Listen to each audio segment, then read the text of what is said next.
الحمد لله وكفى وسلام على عباده الذين اصطفى أما بعد أعوذ بالله من الشيطان الرجيم بسم الله الرحمن الرحيم ألا إن أولياء الله لا خوف عليهم ولا هم يحزنون الذين آمنوا وكانوا يتقون لهم البشرى في الحياة الدنيا وفي الآخرة لا تبديل لكلمات الله ذلك هو الفوز العظيم. وقال الله تعالى في مقام آخر إنما يتقبل الله من المتقين. صدق الله العظيم. سبحان ربك رب العزة عما يصفون وسلام على المرسلين والحمد لله رب العالمين. اللهم صل على سيدنا محمد وعلى آل سيدنا محمد وبارك وسلم. اللهم صل على سيدنا محمد وعلى آل سيدنا محمد وبارك وسلم. اللهم صل على سيدنا محمد وعلى آل سيدنا محمد وبارك وسلم.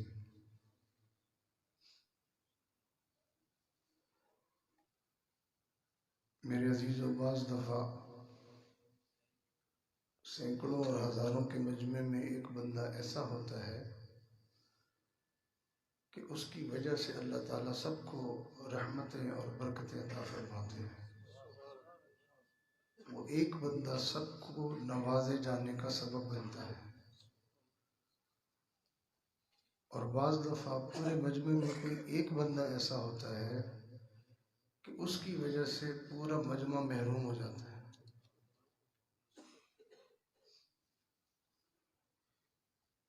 ایک مرتبہ نبی علیہ السلام نے ارشاد فرمایا،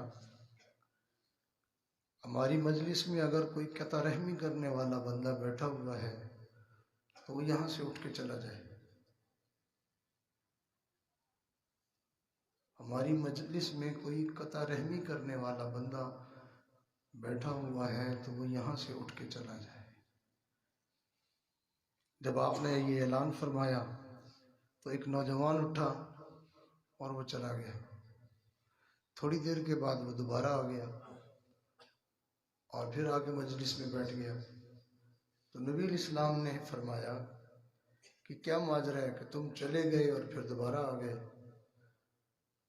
تو انہوں نے عرض کی، اللہ کے نبی، جب آپ نے اعلان فرمایا تھا تب میں اپنی خالہ کے ساتھ بگڑا ہوا تھا، میری اس کے ساتھ قطع تعلقی تھی، تو میں چلا گیا اور جا کے میں نے اپنی خالہ کو سلام کیا اور پھر میں نے آپ کا فرمان ذی شان اس کو سنایا اور پھر میں نے کہا کہ خالہ مجھے آپ معاف کر دیں.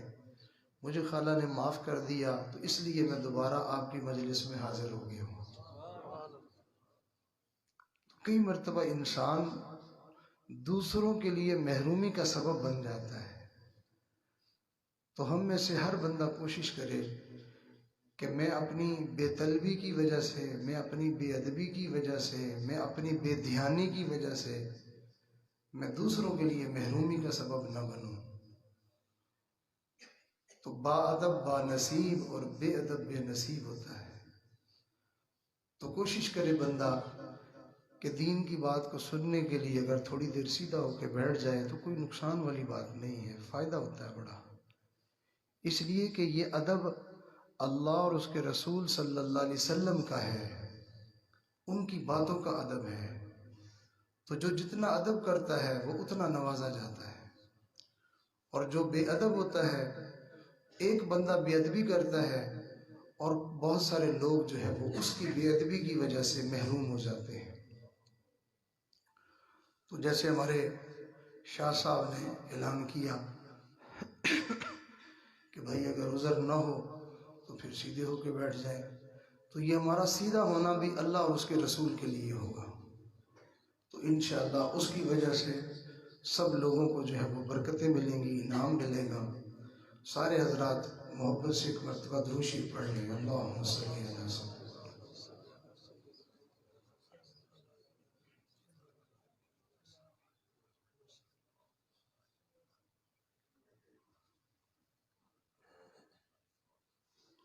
لوگ اچھے لوگوں کے ساتھ تعلق بنانے کو پسند کرتے ہیں. نیک آدمی ہو، شریف آدمی ہو، عزت والا آدمی ہو، اختیار والا آدمی ہو، مال پیسے والا آدمی ہو، اچھی صفات والا، اچھی خصلتوں والا بندہ ہو، تو لوگ چاہتے ہیں کہ اس کے ساتھ ہمارا تعلق بن جائے. اور یہ بات بھی طے شدہ ہے کہ جو اچھوں کے ساتھ تعلق بناتا ہے اس کو اچھائیاں ملتی ہیں، اور جو بروں کے ساتھ تعلق بناتا ہے وہ جتنا مرضی ان سے بچے، تعلق کی وجہ سے اس کو برائی ضرور ملے گی. آپ گندی گلی سے گزر جائیں، گندگی سے کوئی تعلق بنانے کی نیت سے نہیں آپ گئے، بس وہ گزرنے سے ہی آپ گندے ہو جائیں گے. اور اگر آپ چمن سے گزریں تو خوشبو لینے کے لیے، پھول لینے کے لیے آپ نہیں بھی جائیں گے، جب تک گزرتے رہیں گے آپ کا دل و دماغ معطر ہوتا رہے گا. آپ گزر کر جب آگے جائیں گے تو ان کی وہ خوشبو آپ سے آنے لگ جائے گی. تو اچھے لوگوں کے ساتھ ہر کوئی تعلق بنانے کی کوشش کرتا ہے. اور یہ بات بھی سمجھ لیجئے کہ اچھے لوگوں کے ساتھ تعلق بنانے کی جو بندہ کوشش کرتا ہے، یہ دراصل اس کے اپنے اچھے ہونے کی نشانی ہوتی ہے. آپ نے دیکھا ہوگا ایک مکھی ہوتی ہے جو سارا خوبصورت جسم چھوڑ کے جہاں جسم پہ کوئی پھوڑا پھنسی ہو، کوئی پیپ والی زخم والی جگہ ہو، وہاں جا کے بیٹھ جاتی ہے. سارے خوشبوؤں کو، سارے پھولوں کو چھوڑ کے وہ جا کے گندگی کے ڈھیر کے اوپر بیٹھ جاتی ہے. اس کو کہتے ہیں یہ گندی مکھی ہے. اور ایک شہد والی مکھی ہوتی ہے، وہ ساری گندگیوں کو نظر انداز کرتی ہے، ساری بدبوؤں سے اور بری چیزوں سے اپنے آپ کو بچاتی ہوئی وہ پھلوں اور پھولوں پہ جا کے بیٹھتی ہے اور پھولوں کا رس چوستی ہے، اور پھر اس کو بڑی حفاظت کے ساتھ لے جاتی ہے اپنے چھتے میں، اور وہاں جا کے وہ اپنے اندر سے شہد نکالتی ہے. بالکل ایسے ہی جو لوگ اللہ کے نیک بندوں کے ساتھ، اولیاء اللہ کے ساتھ تعلق بناتے ہیں تو ان کے دلوں سے نور چوستے ہیں، اور اس نور کو وہ لے کر اپنی جگہ چلے جاتے ہیں، اپنے گھر میں، اپنے کام میں. وہاں جا کر ان کے وجود سے نیکیاں نکلتی ہیں. ان کے وجود سے نیکیاں نکلنے کی وجہ سے پورا گھر جو ہے وہ منور ہو جاتا ہے، پورا علاقہ منور ہو جاتا ہے. وہ جس بندے سے ملتے ہیں اس بندے کے اوپر ان کی نیکی کا اثر پڑنا شروع ہو جاتا ہے. تو دنیا میں اللہ تعالیٰ نے اچھے لوگ بھی بنائے ہیں اور دنیا میں اللہ تعالیٰ نے برے لوگ بھی بنائے ہیں. اب میرے اوپر، آپ کے اوپر یہ ہے کہ ہم بروں سے تعلق جوڑتے ہیں یا اچھوں سے تعلق جوڑتے ہیں. بعض لوگ ہمیشہ شکوے کرتے رہتے ہیں، اور جی حالات برے ہیں، لوگ بہت برے ہیں، زمانہ بہت خراب ہے، اور فلاں ہے اور فلاں ہے. تو بھائی جو شہد والی مکھی اڑان لے کے جاتی ہے باغیچے تک پہنچنے کے لیے، اس کو راستے میں کسی گندگی کے ڈھیر کے اوپر سے نہیں اڑنا پڑتا، گندگیاں اس کے راستے میں نہیں آتی ہیں، لیکن وہ ان گندگی کے ڈھیروں کو کبھی نظر اٹھا کے نہیں دیکھتی ہے، ان کی پرواہ نہیں کرتی ہے، وہ ان کو خاطر میں نہیں لے کے آتی ہے. وہ اپنا ٹارگٹ رکھتی ہے کہ میں نے کسی پھول پہ جانا ہے، میں نے کسی پھل کا جا کے رس چوسنا ہے، لہٰذا اسے اس گندے ماحول میں کہیں نہ کہیں خوبصورت جو ہے وہ مہکتا ہوا پھول نظر آ ہی جاتا ہے. بالکل ایسے ہی آج کے دور میں، زمانے میں، اگر ہر طرف بے حیائی ہے، ہر طرف معصیت ہے، ہر طرف گناہ ہے، تو بھائی ہم ان کی طرف دیکھتے کیوں ہیں؟ ہم اپنی نظروں کو ان برائیوں سے بند کر لیں اور ہم اپنی نگاہوں کو اللہ والوں کا متلاشی بنا دیں. اور جو دنیا میں اللہ کے دوستوں کو ڈھونڈنا چاہے تو اللہ کے دشمنوں میں کہیں نہ کہیں اللہ کا دوست اس کو مل ہی جائے گا۔ لوگ کہتے ہیں جہاں فرعون ہوتا ہے وہاں اللہ موسیٰ پیدا کرتے ہیں، اس میں کوئی شک نہیں ہے۔ جہاں بت پرستی ہو، شرک کی لعنت ہو، وہاں اللہ کوئی نہ کوئی جو ہے وہ اپنا ابراہیم پیدا کر دیتے ہیں۔ تو اسی طرح گندے ماحول میں، گندے لوگوں میں، گندگی کے بھرے ہوئے جہان میں اللہ کوئی نہ کوئی اپنا دوست اور اپنا ولی پیدا کر دیتا ہے۔ یہ ہمارے اوپر ہے کہ ہمیں گندے لوگ نظر آتے ہیں یا ہمیں اللہ والے نظر آتے ہیں۔ اگر ہم گندے ہیں تو ہمیں گندی نظر آئے گا، اور اگر ہم اچھے ہیں تو پھر ہمیں اچھے لوگ نظر آ جائیں گے۔ سینکڑوں لوگ سوئے ہوئے ہوتے ہیں، خواب میں کوئی کوڑا کرکٹ کا ڈھیر دیکھتا ہے، کوئی کتے بلے دیکھتا ہے، اور کوئی جو ہے وہ گندگی اور غلاظت دیکھتا ہے، کوئی بےہودگی دیکھتا ہے، اور انہی سینکڑوں لوگوں میں سویا ہوا ایک بندہ جنت کا منظر بھی دیکھ رہا ہوتا ہے۔ تو اچھے لوگوں کے ساتھ انسان اپنا تعلق بنانے کی کوشش کرے، یہ اس کے اچھے ہونے کی نشانی ہوتی ہے۔ جب انسان کا اپنا من ناپاک ہو تو پھر اس کو ناپاک لوگوں کی مجالست نصیب ہوتی ہے، ان کی معیت ملتی ہے، ان کی صحبت ملتی ہے، اور اس کو پھر انہی لوگوں کی دوستی اور انہی کا تعلق ملتا ہے۔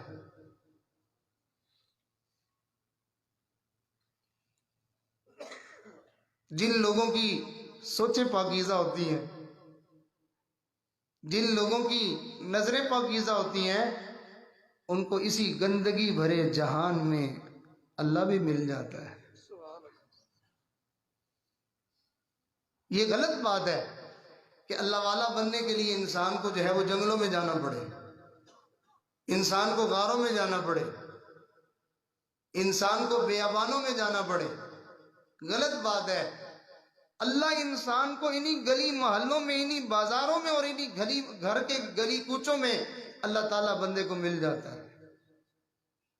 کوئی اللہ کو ڈھونڈنا تو چاہے، کوئی اللہ تعالیٰ کو پانا تو چاہے، کوئی اللہ تعالیٰ کو تلاش تو کرنا چاہے۔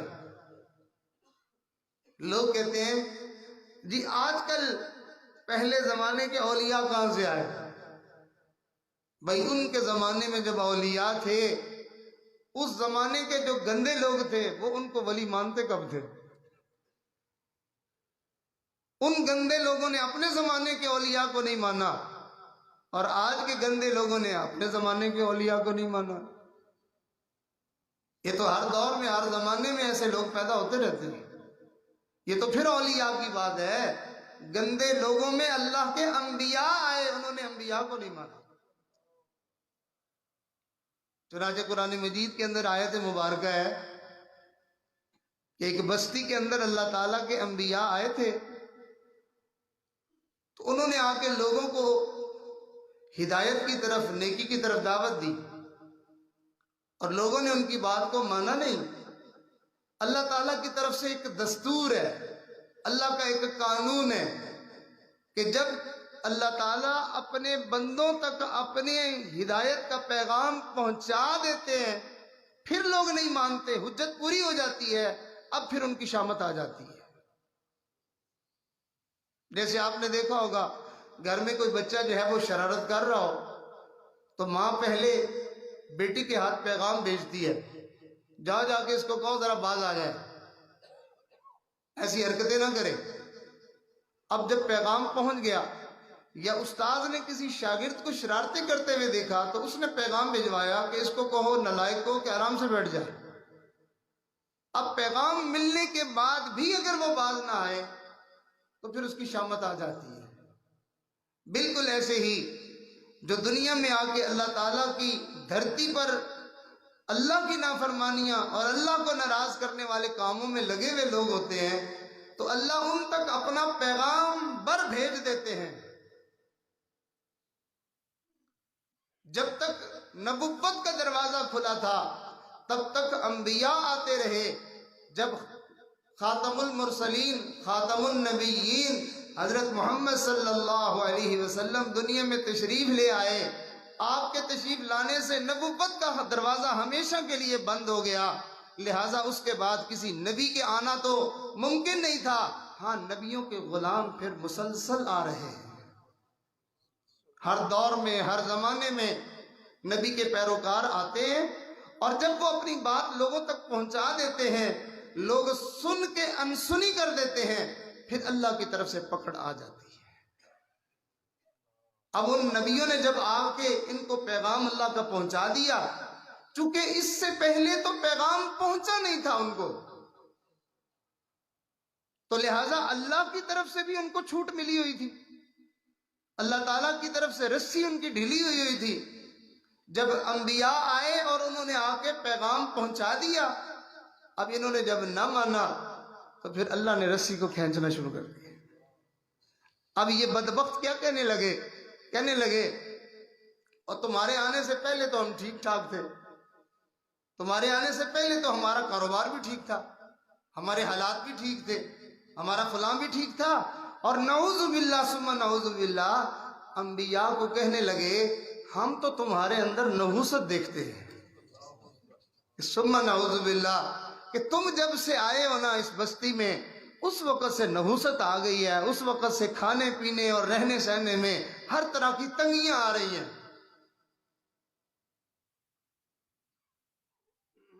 قالوا طائركم معكم أئن ذكرتم بل أنتم قوم مسرفون۔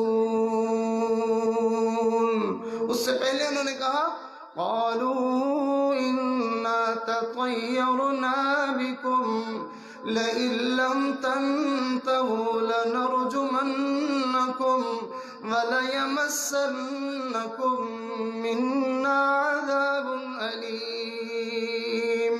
کہنے لگے کہ تمہاری وجہ سے جو ہے نا نحوست آئی ہے، تم یہاں سے چلے جاؤ ورنہ ہم تمہیں مار دیں گے جان سے۔ گویا کہ آج کے محاورے میں اگر بولا جائے تو یوں کہیں گے کہ وہ لوگ یوں کہہ رہے تھے ہم تمہارے اوپر دہشت گردی کا الزام لگا کے تمہیں مار دیں گے،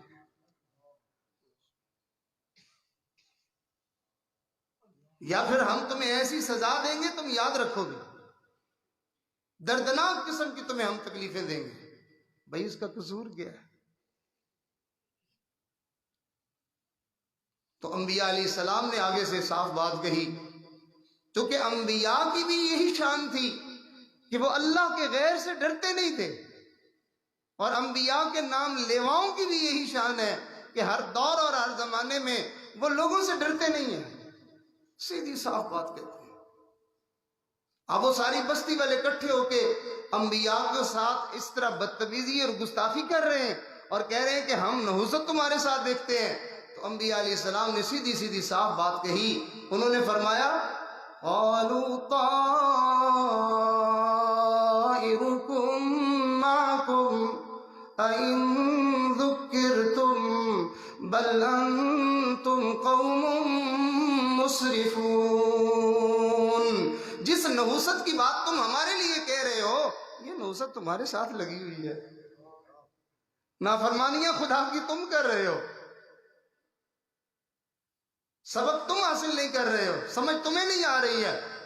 اور پھر انبیاء نے کہا بل انتم قوم مسرفون، معاملہ یہ ہے کہ تم حدیں ساری پھلانگ گئے ہو، تم حد سے بڑھ گئے ہو۔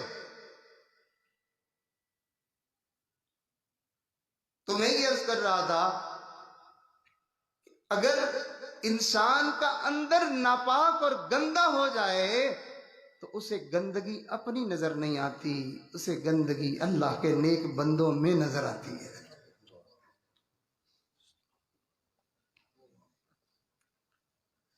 ایک بزرگ کے پاس ایک جو ہے وہ ہندو جوگی آیا، اس نے بہت مجاہدے کیے ہوئے تھے، بڑی ریاضتیں کی ہوئی تھی۔ بات لمبی ہے، میں صرف اشارہ کر رہا ہوں۔ تو ان بزرگوں کے پاس آیا اور کہنے لگا سمجھ نہیں آ رہی، میں آپ کا دل دیکھ رہا ہوں، سارا دل چمک رہا ہے، ایک جگہ بالکل کالی کالی نظر آ رہی ہے، یہ مجھے سمجھ میں نہیں آتی، یہ آپ کے دل میں سیاہی کیسی ہے؟ تو حضرت نے ارشاد فرمایا تم چاہتے ہو کہ یہ میری سیاہی ختم ہو جائے؟ اس نے کہا ہاں۔ حضرت نے فرمایا پھر کلمہ پڑھو۔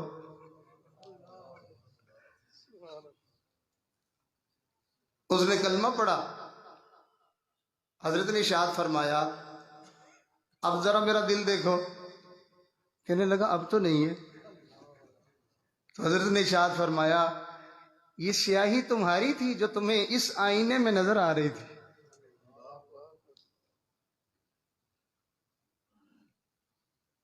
نبی علیہ السلام نے ارشاد فرمایا مومن کے لیے آئینہ ہوتا ہے، اللہ والے وہ بالکل صاف اور شفاف آئینے کے مانند ہوتے ہیں۔ بندہ گندگیوں اور عیبوں میں لتڑا ہوا جب ان کے سامنے جاتا ہے اس کو اللہ والوں میں سے 100 عیب نظر آ جاتے ہیں۔ ایک بزرگ کے پاس جو ہے وہ ایک شخص آیا اور کہنے لگا حضرت جی میں تو آیا تھا آپ سے بیعت ہونے کے لیے، لیکن میں نے رات سویا ہوں، خواب دیکھا ہے میں نے کہ آپ کی جو صورت ہے وہ سور جیسی ہے۔ حضرت نے ارشاد فرمایا توبہ کرو اللہ سے استغفار کرو، معافی مانگو۔ وہ میرے آئینے میں تمہیں اللہ نے تمہاری شکل دکھائی ہے۔ تو قصور اپنے اندر ہوتا ہے اور نظر انسان کو اللہ والوں میں آتا ہے۔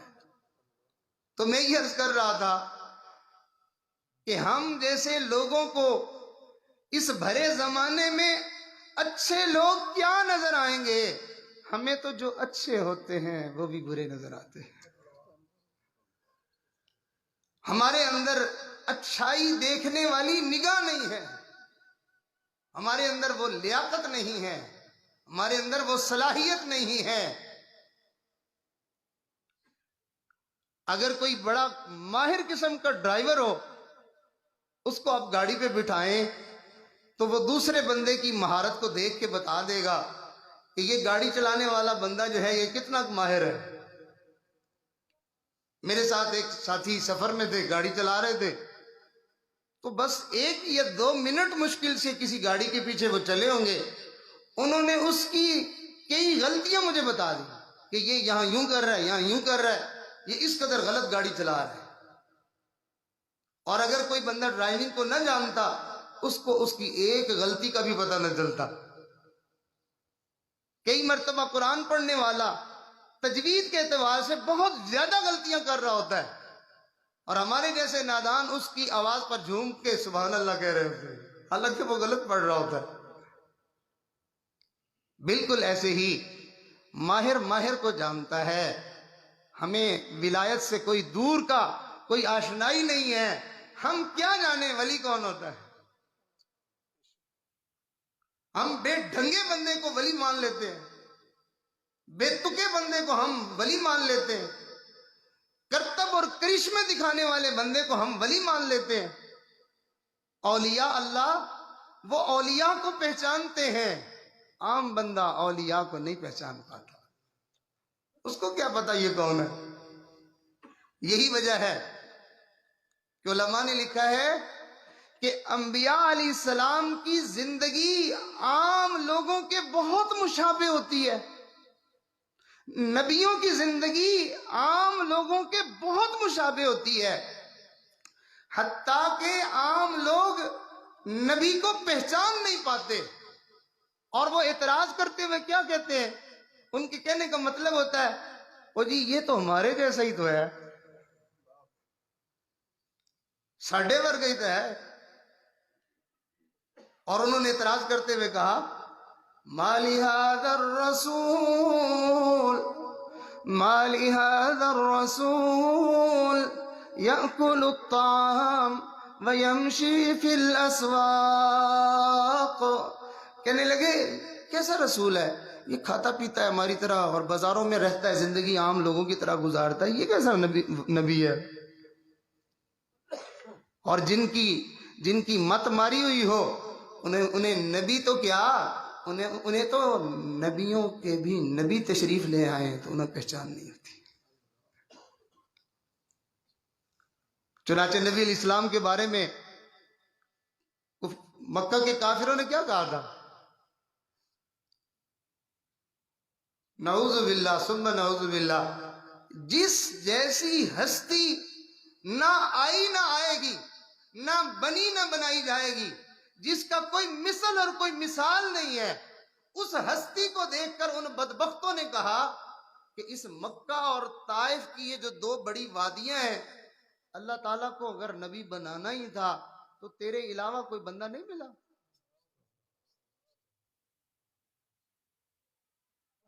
تو جو نبیوں کو نہیں پہچان سکے، جو امام الانبیاء کو نہیں پہچان سکے، تو اگر ہم اللہ کے اولیاء کو نہ پہچان سکیں تو کوئی بڑی بات تو نہیں ہے.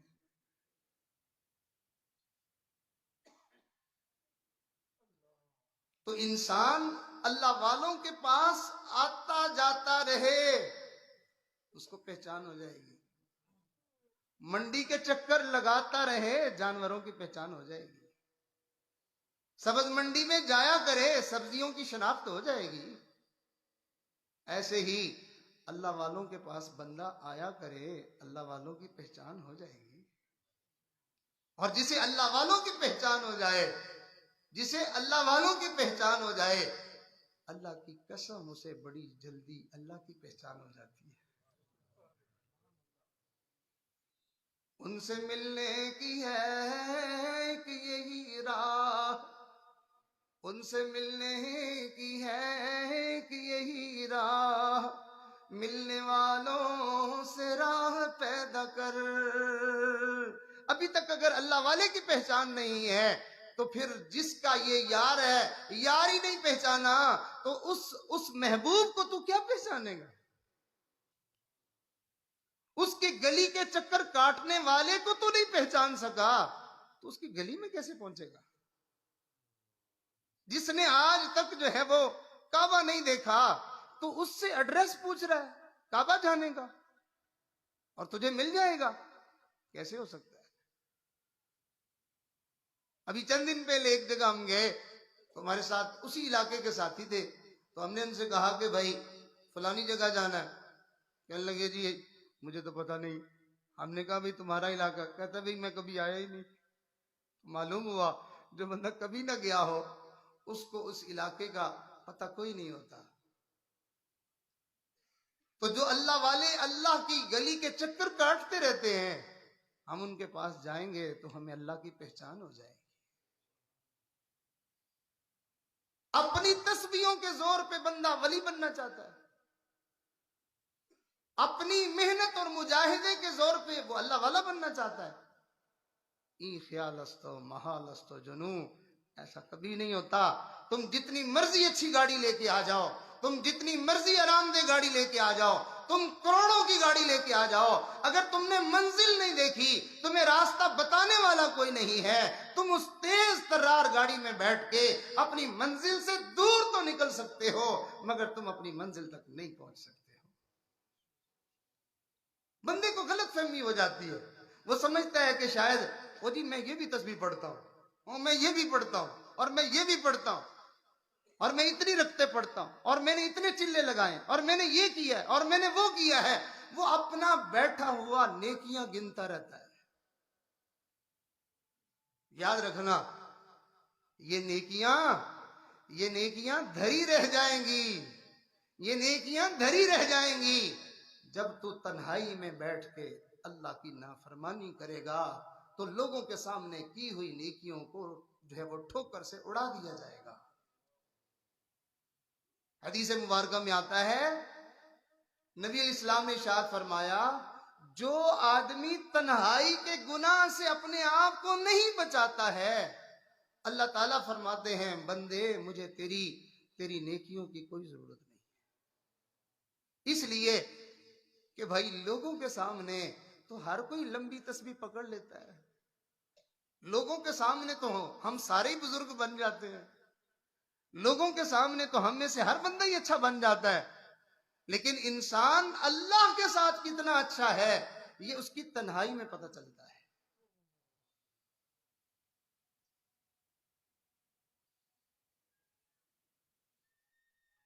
تو اللہ والے انسان کی تنہائیوں کو پاکیزہ کر دیتے ہیں. اس کے پاس کوئی بھی نہ ہو، اس کو کوئی بھی دیکھنے والا نہ ہو، اس کو کوئی بھی سننے والا نہ ہو، کسی کو کان خبر نہ ہو، اللہ سے وہ حیا کرتا ہے کیونکہ وہ اللہ سے تعلق بنانا چاہتا ہے. قرآن مجید کی آیت مبارکہ میں نے آپ کے سامنے پڑھی. اللہ فرماتے ہیں انما يتقبل اللہ من المتقین. اللہ تو صرف متقی لوگوں کے عملوں کو ہی قبول کرتے ہیں بس. اور جو آدمی باہر آئے تو نیک بن جائے اور جب تنہائی میں جائے تو پھر منہ کالا کرتا رہے، تو اللہ تعالیٰ اس کی لوگوں کے سامنے والی نیکیوں کو اٹھا کے اس کے منہ پہ مار.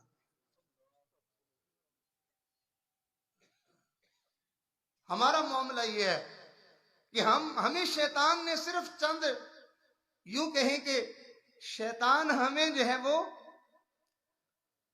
چند نیکیوں پہ راضی کیے ہوئے ہے. ہمیں ہر وقت ہماری نیکیاں دکھاتا رہتا ہے کہ دیکھو تم تو نماز پڑھتے ہو، دیکھو تم تو جو ہے وہ فلانی تسبیح پڑھتے ہو، اور تم تو قل ہو اللہ کی تسبیح بھی پڑھتے ہو، اور تم تو تیسرے کلمے کی بھی پڑھتے ہو، اور تم تو آیت کریمہ بھی پڑھتے ہو، اور تم تو صلاۃ التسبیح بھی پڑھتے ہو، تم فلان بھی کرتے ہو. وہ ہمیں انہی باتوں میں لگائے رکھتا ہے. جس بندے کی زندگی گناہوں سے پاک نہیں ہوتی، اللہ تعالیٰ اس بندے کو اپنی گلی میں نہیں آنے دیتے. تو گندا ہے، تو نجس ہے، تو ناپاک ہے. جب تک یہ گندگیاں تیرے اندر سے ختم نہیں ہوں گی اس وقت تک تو میرے حرم میں داخل نہیں ہو سکتا ہے.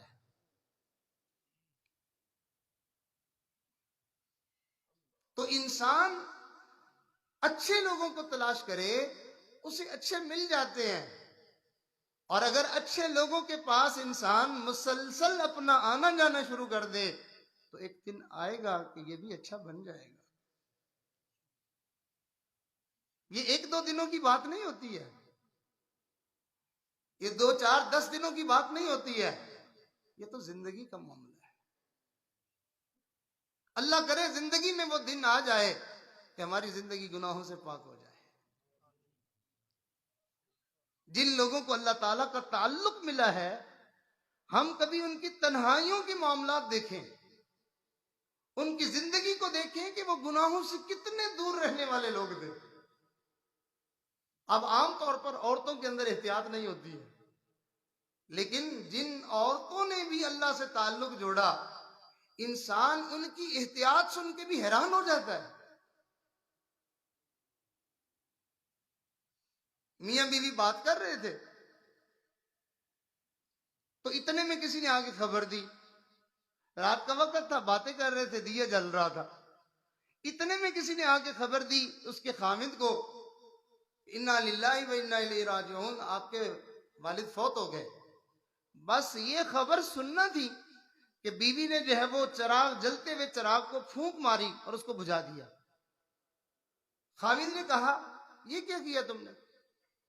کہنے لگی خبر نہیں سنی؟ میں سنی ہے لیکن دیا بجھانے کا کیا مطلب؟ کہنے لگی یہ دیا اب میراث بن چکا ہے، تمہارا اکیلے کا نہیں رہا، تم کیسے چلا کے بیٹھے؟ اللہ اکبر کبیرہ.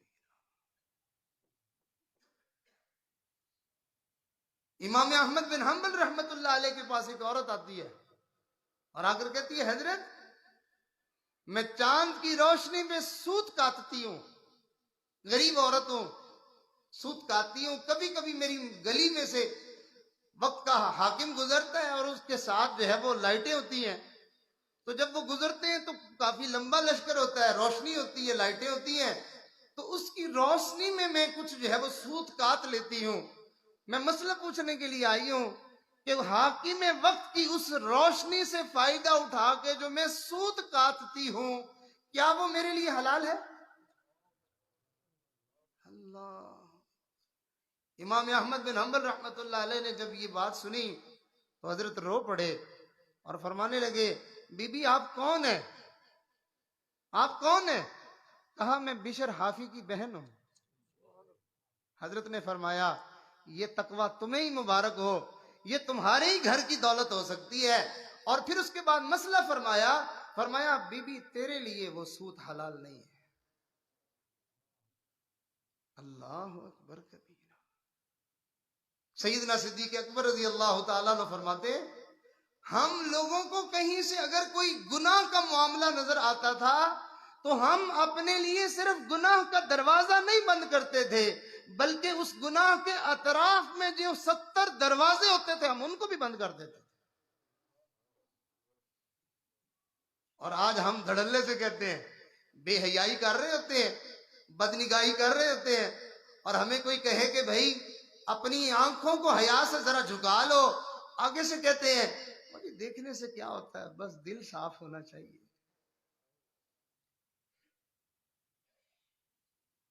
بے حیائی کر کے بھی ہم نہیں مانتے، ہم پھر بھی اپنے دل کی صفائی بیان کر رہے ہوتے ہیں۔ ایسا تسبیحاں پڑھنے والا بندہ اس کا اللہ سے تعلق نہیں جڑتا۔ ہمارے اکابرین کے تقوی، ایک بندہ تھا جس کا نام تھا نوح ابن ابی مریم،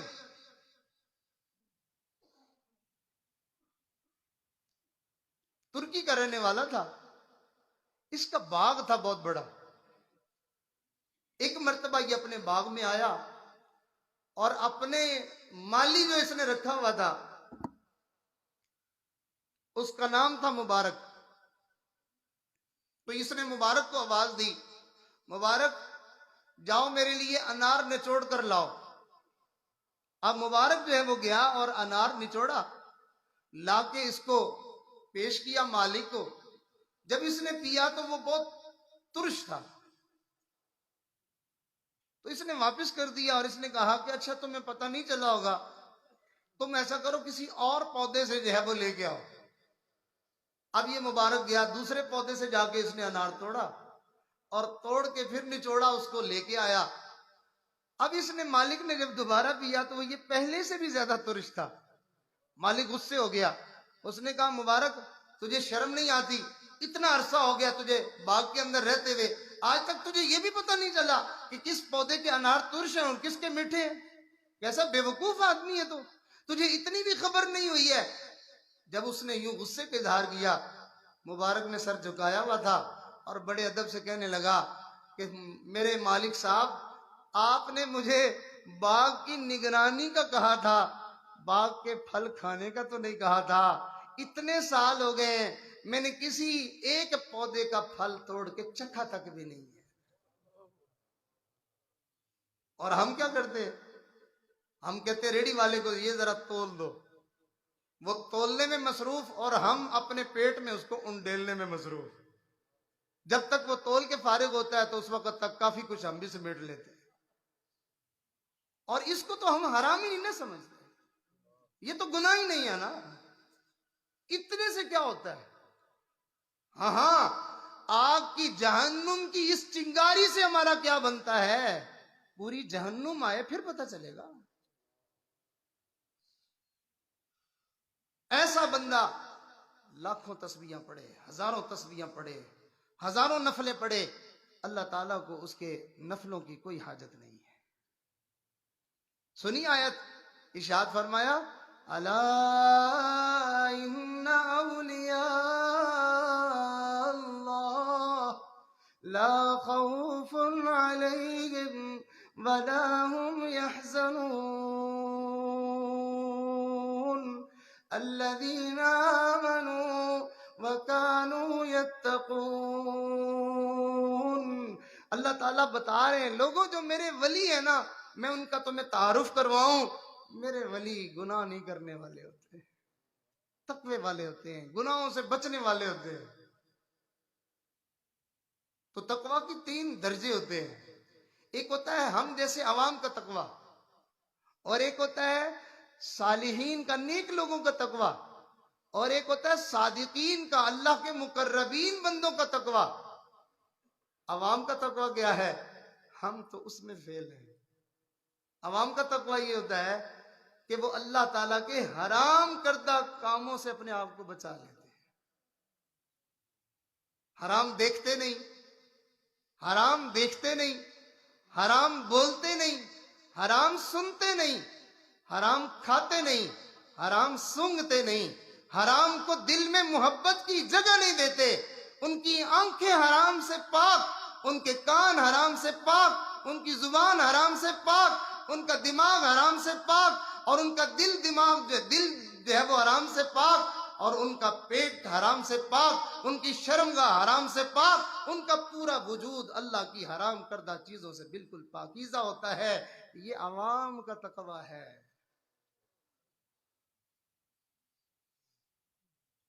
اور صالحین کا تقویٰ کیا ہے؟ صالحین کا تقویٰ یہ ہے کہ وہ حرام نہیں، جس چیز کے اندر شبہ ہو جائے، شک پڑ جائے، وہ اللہ کے لیے اس کو بھی چھوڑ دیتے ہیں۔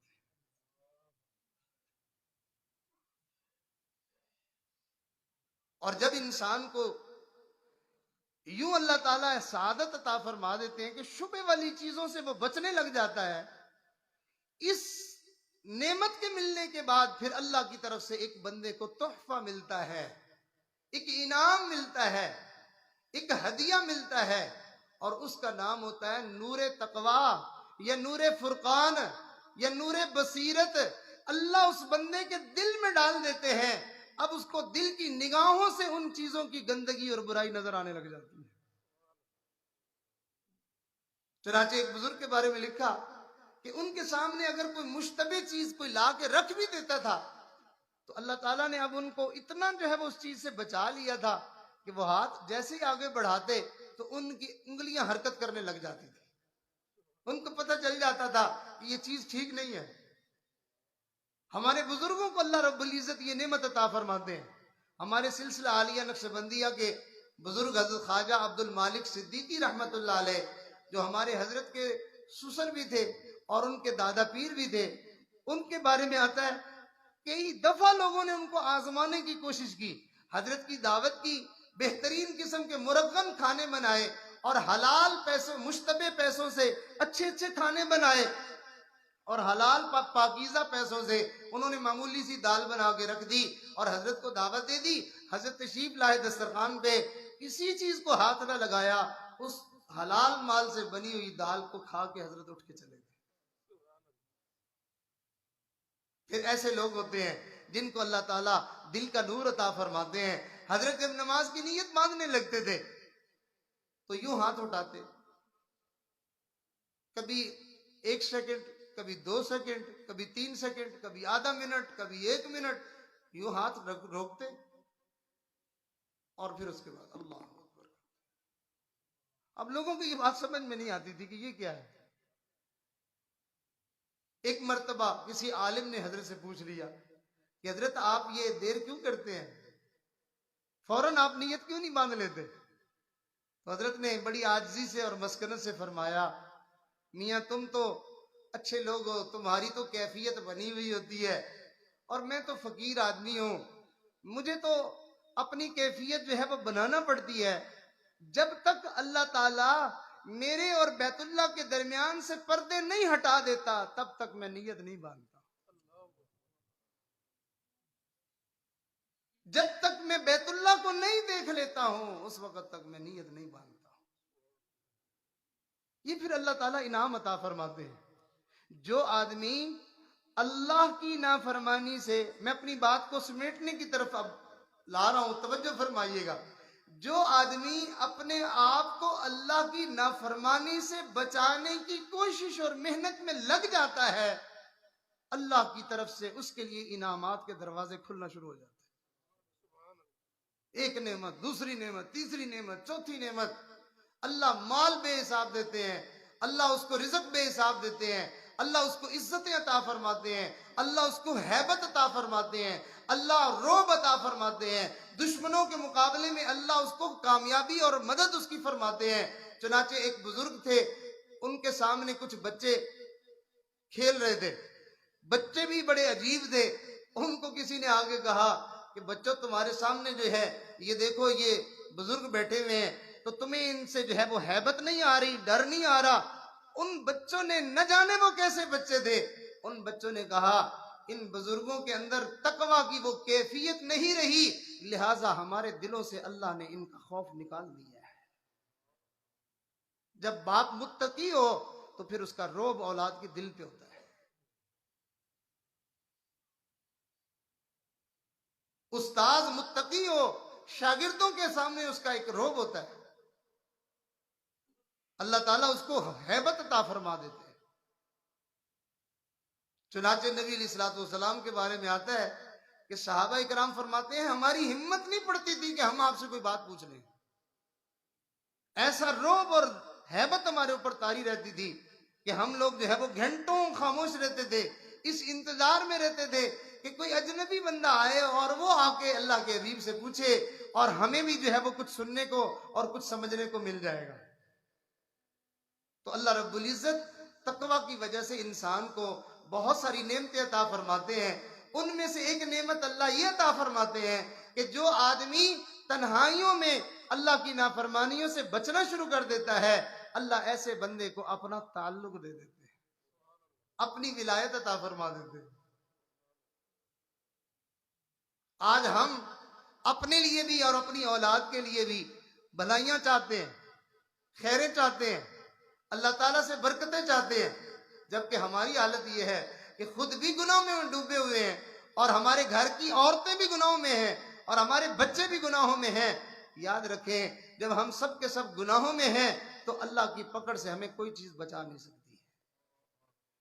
تعویذ، وظیفے، دم، درود، کوئی چیز ہمیں اللہ کے عذاب سے روک نہیں سکے گی، بچا نہیں سکے گی۔ قرآن مجید میں اللہ تعالیٰ نے دو ٹوک لفظوں میں فرما دیا، فرمایا تم سے پہلی بھی بڑی قومیں آئی تھی اور بڑے آئے تھے وہ، لیکن انہوں نے جب ہماری نافرمانی کی نا تو پھر ہم نے کسی کو چھوڑا نہیں ہے۔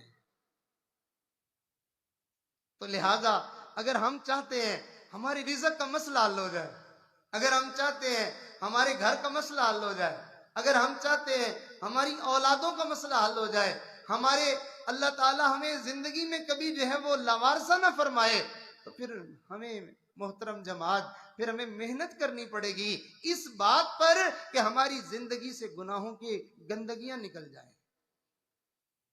آج یہ محنت جو ہے وہ بہت نایاب ہو چکی ہے۔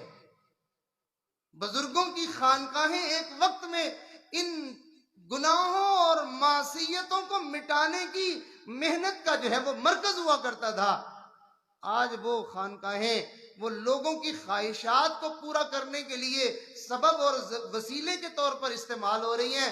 کوئی کسی چیز کا تعویذ لینے آ جاتا ہے اور کوئی کسی چیز کا تعویذ لینے آ جاتا ہے، یہ ساری کی ساری لوگوں کی خواہشات ہوتی ہیں۔ لوگ چاہتے ہیں یہ کام بھی ہماری مرضی کے مطابق ہو جائے، یہ کام بھی ہماری مرضی کے مطابق ہو جائے، رشتہ ہماری مرضی کے مطابق ہو جائے، کاروبار ہماری مرضی کے مطابق ہو جائے، معاملات ہماری مرضی کے مطابق ہو جائے، مقدمہ ہماری مرضی کے مطابق ہو جائے۔ اس کے لیے وہ تعویذ لیتے پھرتے ہیں، جبکہ اس کے لیے تعویذ نہیں ہوا کرتے، اس کے لیے اللہ سے تعلق جوڑا جاتا ہے۔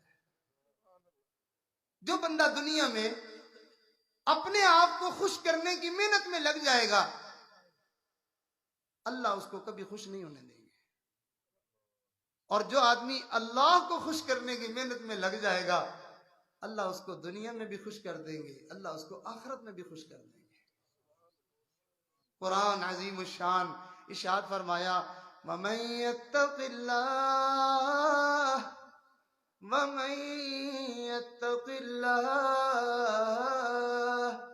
يَجْعَل لَّهُ مَخْرَجًا، جو شخص تقوی اور پرہیزگاری اختیار کرے گا، میری نافرمانیوں سے اپنے آپ کو بچانے کی کوشش اور محنت کرے گا، اللہ اس کو کیا کریں گے آپ؟ فرمایا یجعل لہ مخرجا، ہر تنگی سے نکلنے کا ہم اس کو راستہ دے دیں گے۔ جہاں کہیں لوگ اس کا گھیرا تنگ کریں گے، لوگ گھیرا تنگ کریں گے، حالات اس کے گھیرا تنگ کریں گے، کاروبار کی وجہ سے وہ تنگی میں آئے گا، کسی اور اعتبار سے وہ مشکل میں پھنسے گا، لوگ اس کو پھنسانے میں اور بند کرنے میں لگے رہیں گے، مگر ہم ہر تنگی سے اس کو نکلنے کے راستے اس کو دیتے رہیں گے۔ لوگ کہیں گے اب تو پھنس گیا، اب تو مر گیا، لیکن پتہ ان کو تب چلے گا جب وہ وہاں سے نکل کر جا رہا ہو۔ وَمَن يَتَّقِ اللَّهَ يَجْعَل لَّهُ مَخْرَجًا، جو شخص پرہیزگاری اختیار کرے گا اللہ اس کو ہر جگہ سے، ہر تنگی سے نکلنے کا راستہ دے گا۔ اور پھر آگے کیا؟ وَيَرْزُقُهُ مِنْ حَيْثُ لَا يَحْتَسِبُ، اللہ اس کو ایسی جگہوں سے رزق دے گا جس کا وہم اور گمان اس کو نہیں ہوگا، اس کا تصور اور خیال بھی نہیں جائے گا، اللہ اس کے لیے وہاں سے رزق کا انتظام فرما دے گا۔ کبھی دائیں طرف سے رزق آئے گا، کبھی بائیں طرف سے آئے گا، کبھی سامنے سے آئے گا، کبھی پیچھے سے آئے گا، کبھی اوپر سے اس کو رزق برسایا جائے گا، اور کبھی زمین کے اندر سے رزق ابل کے اس کے لیے نکل کے سامنے آ جائے گا۔ ایسا ہوتا ہے۔ چنانچہ ہمارے اکابرین اس جو ہے وہ تقوی کا بہت خیال کرتے تھے، بہت خیال فرماتے تھے۔ ایک عورت ہے، خامد نے اس کو طلاق دے دی، وہ آٹا گوندھ رہی تھی، خامد نے آٹا گوندھنے کے دوران اس کو طلاق دے دی، اس نے آٹا گوندھنا وہیں چھوڑ دیا۔ پوچھنے پر پتہ چلا کہ جب تک میں تمہاری بیوی تھی تو میرا نان نفقہ تمہارے ذمہ تھا، اب تم نے مجھے چونکہ طلاق دے دی، میں سوچ رہی ہوں اب میرا رزق تمہارے ذمہ تو رہا نہیں۔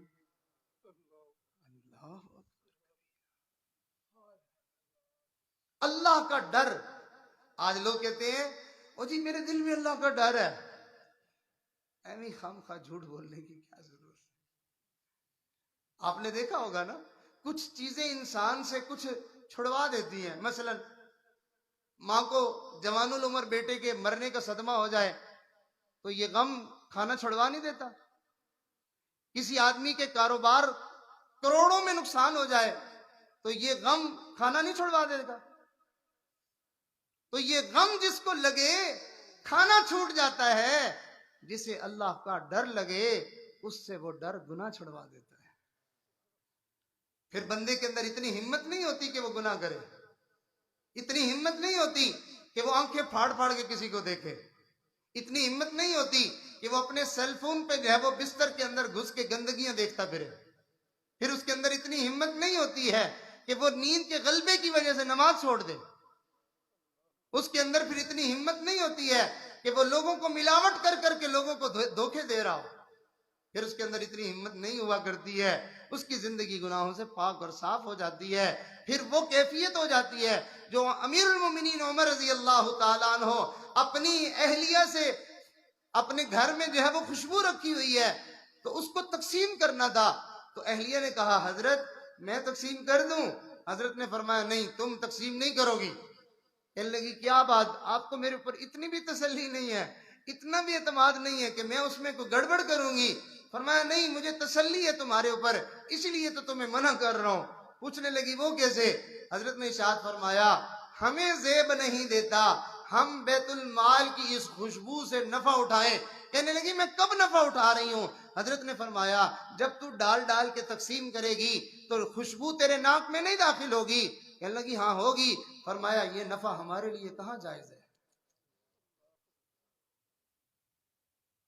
اللہ اکبر۔ عمر بن عبدالعزیز رحمت اللہ علیہ کو بلایا گیا، حضرت فلاں جگہ جو ہے وہ خوشبو بانٹی جا رہی ہے، آپ ذرا آ کے اس کو دیکھ لیں، نگرانی فرما لیں۔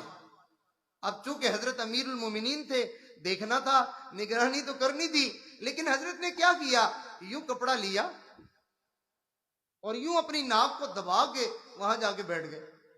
کافی دیر ہو گئی اور اسی طرح ناک کو دبا کے بیٹھے ہوئے ہیں۔ کسی نے کہا حضرت آپ ایسے کیوں بیٹھے ہوئے ہیں؟ فرمایا دیکھ نہیں رہے ہو خوشبو آ رہی ہے اور یہ بیت المال کی خوشبو ہے، میرے لیے حلال نہیں ہے۔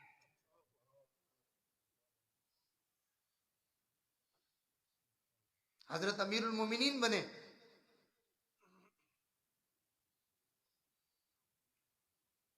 ساری رات جو پہلا بادشاہ تھا اس کی تدفین میں اور اس کے سنبھالنے میں وقت گزرا تھا۔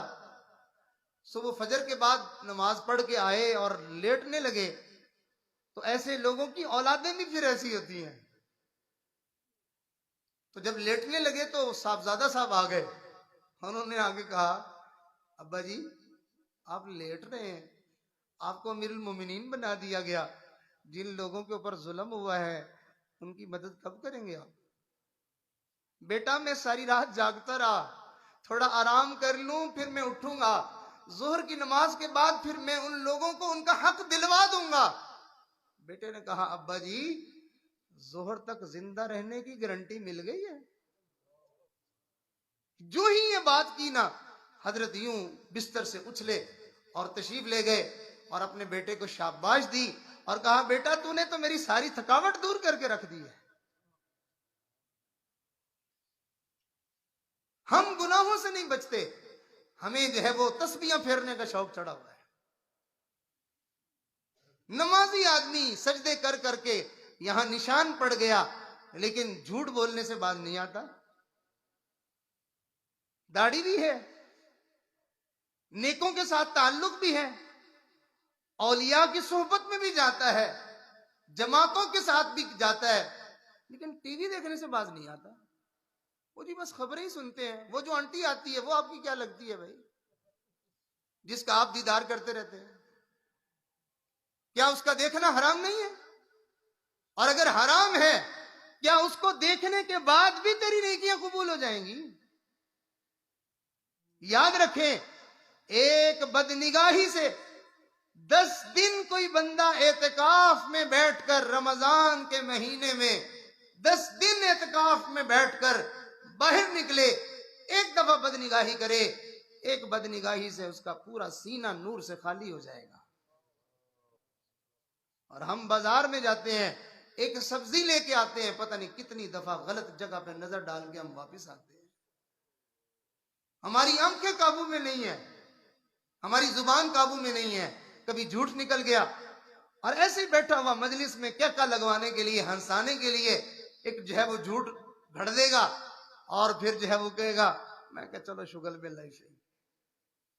جانتے اس شگل میلے کے اوپر اللہ کی لعنت ہے, اللہ کے نبی کی طرف سے سخت وعید ہے.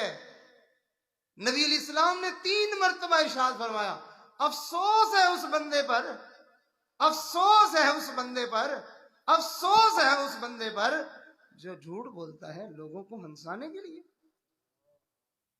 یعنی سنجیدگی میں نہیں, مذاق میں جھوٹ بول رہا ہے, اس پر اللہ کے نبی 3 دفعہ افسوس کا اظہار فرما رہے ہیں. اور اگر سنجیدگی میں جھوٹ بولتا تو میرے عزیزو, ہم ان گناہوں سے اپنے آپ کو نکالنے کے لیے محنت کریں گے. اس کے لیے باقاعدہ محنت ہے. آج ہمارا مزاج بن گیا نعت خوانیوں کا, ہمارا مزاج بن گیا سر میں جو ہے وہ آوازیں سننے کا, اور جو ہے وہ قاریوں کی تلاوتیں سننے کا, شعلے بیان سننے کا, سر والے جو ہے وہ بیانات سننے کا, اور نعرے بازیوں کا, اور ادھر ادھر کے جو مزاج ہمارے بن گئے, بس اسی جوگے ہو کے رہ گئے. دین اسی کو سمجھ لیا ہے. دین اس کا نام نہیں ہے. دین اپنے آپ کو اللہ اور اس کے رسول کے حکموں کے مطابق ڈھال دینے کا نام ہے, اپنے آپ کو بدل دینے کا نام ہے. بلکہ ایک اور بات عرض کروں کہ صرف حکموں پر عمل کر لینے کا نام دین نہیں ہے. اندر کا مزاج جب تک اللہ اور اس کے رسول کی پسند والا نہیں بن جاتا ہے, اس کو چیر کے دیکھو, اندر سے اس کے اندر سے دین کی چاہت نظر آئے گی, اللہ اور اس کے رسول کے طریقے اس کے دل کی صدا ہوگی. مومن مسلمان اس کو کہتے ہیں. اور یہ کیفیت اپنے اندر پیدا کرنے کے لیے انسان ایسے اللہ والوں کے سامنے بیٹھے کہ جن کے سینے اس کیفیت سے منور ہیں.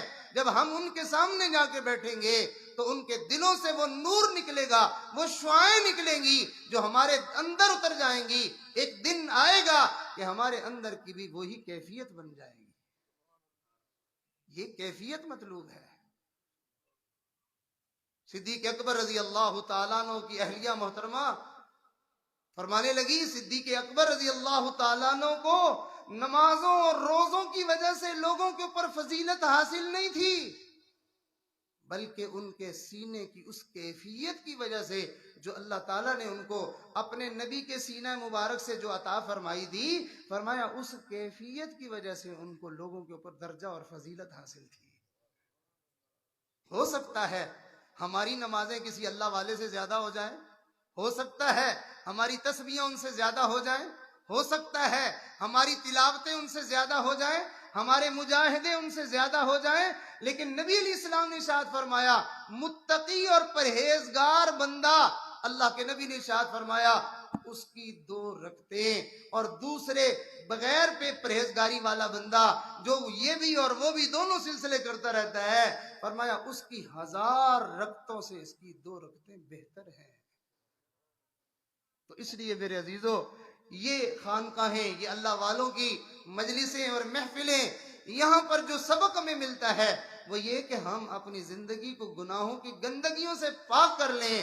اللہ کی قسم ہمیں اللہ سے تعلق مل جائے گا، اللہ کا پیار مل جائے گا، اور اللہ کا تعلق انسان کو اللہ والوں کی صحبت کے بغیر نصیب نہیں ہوتا ہے۔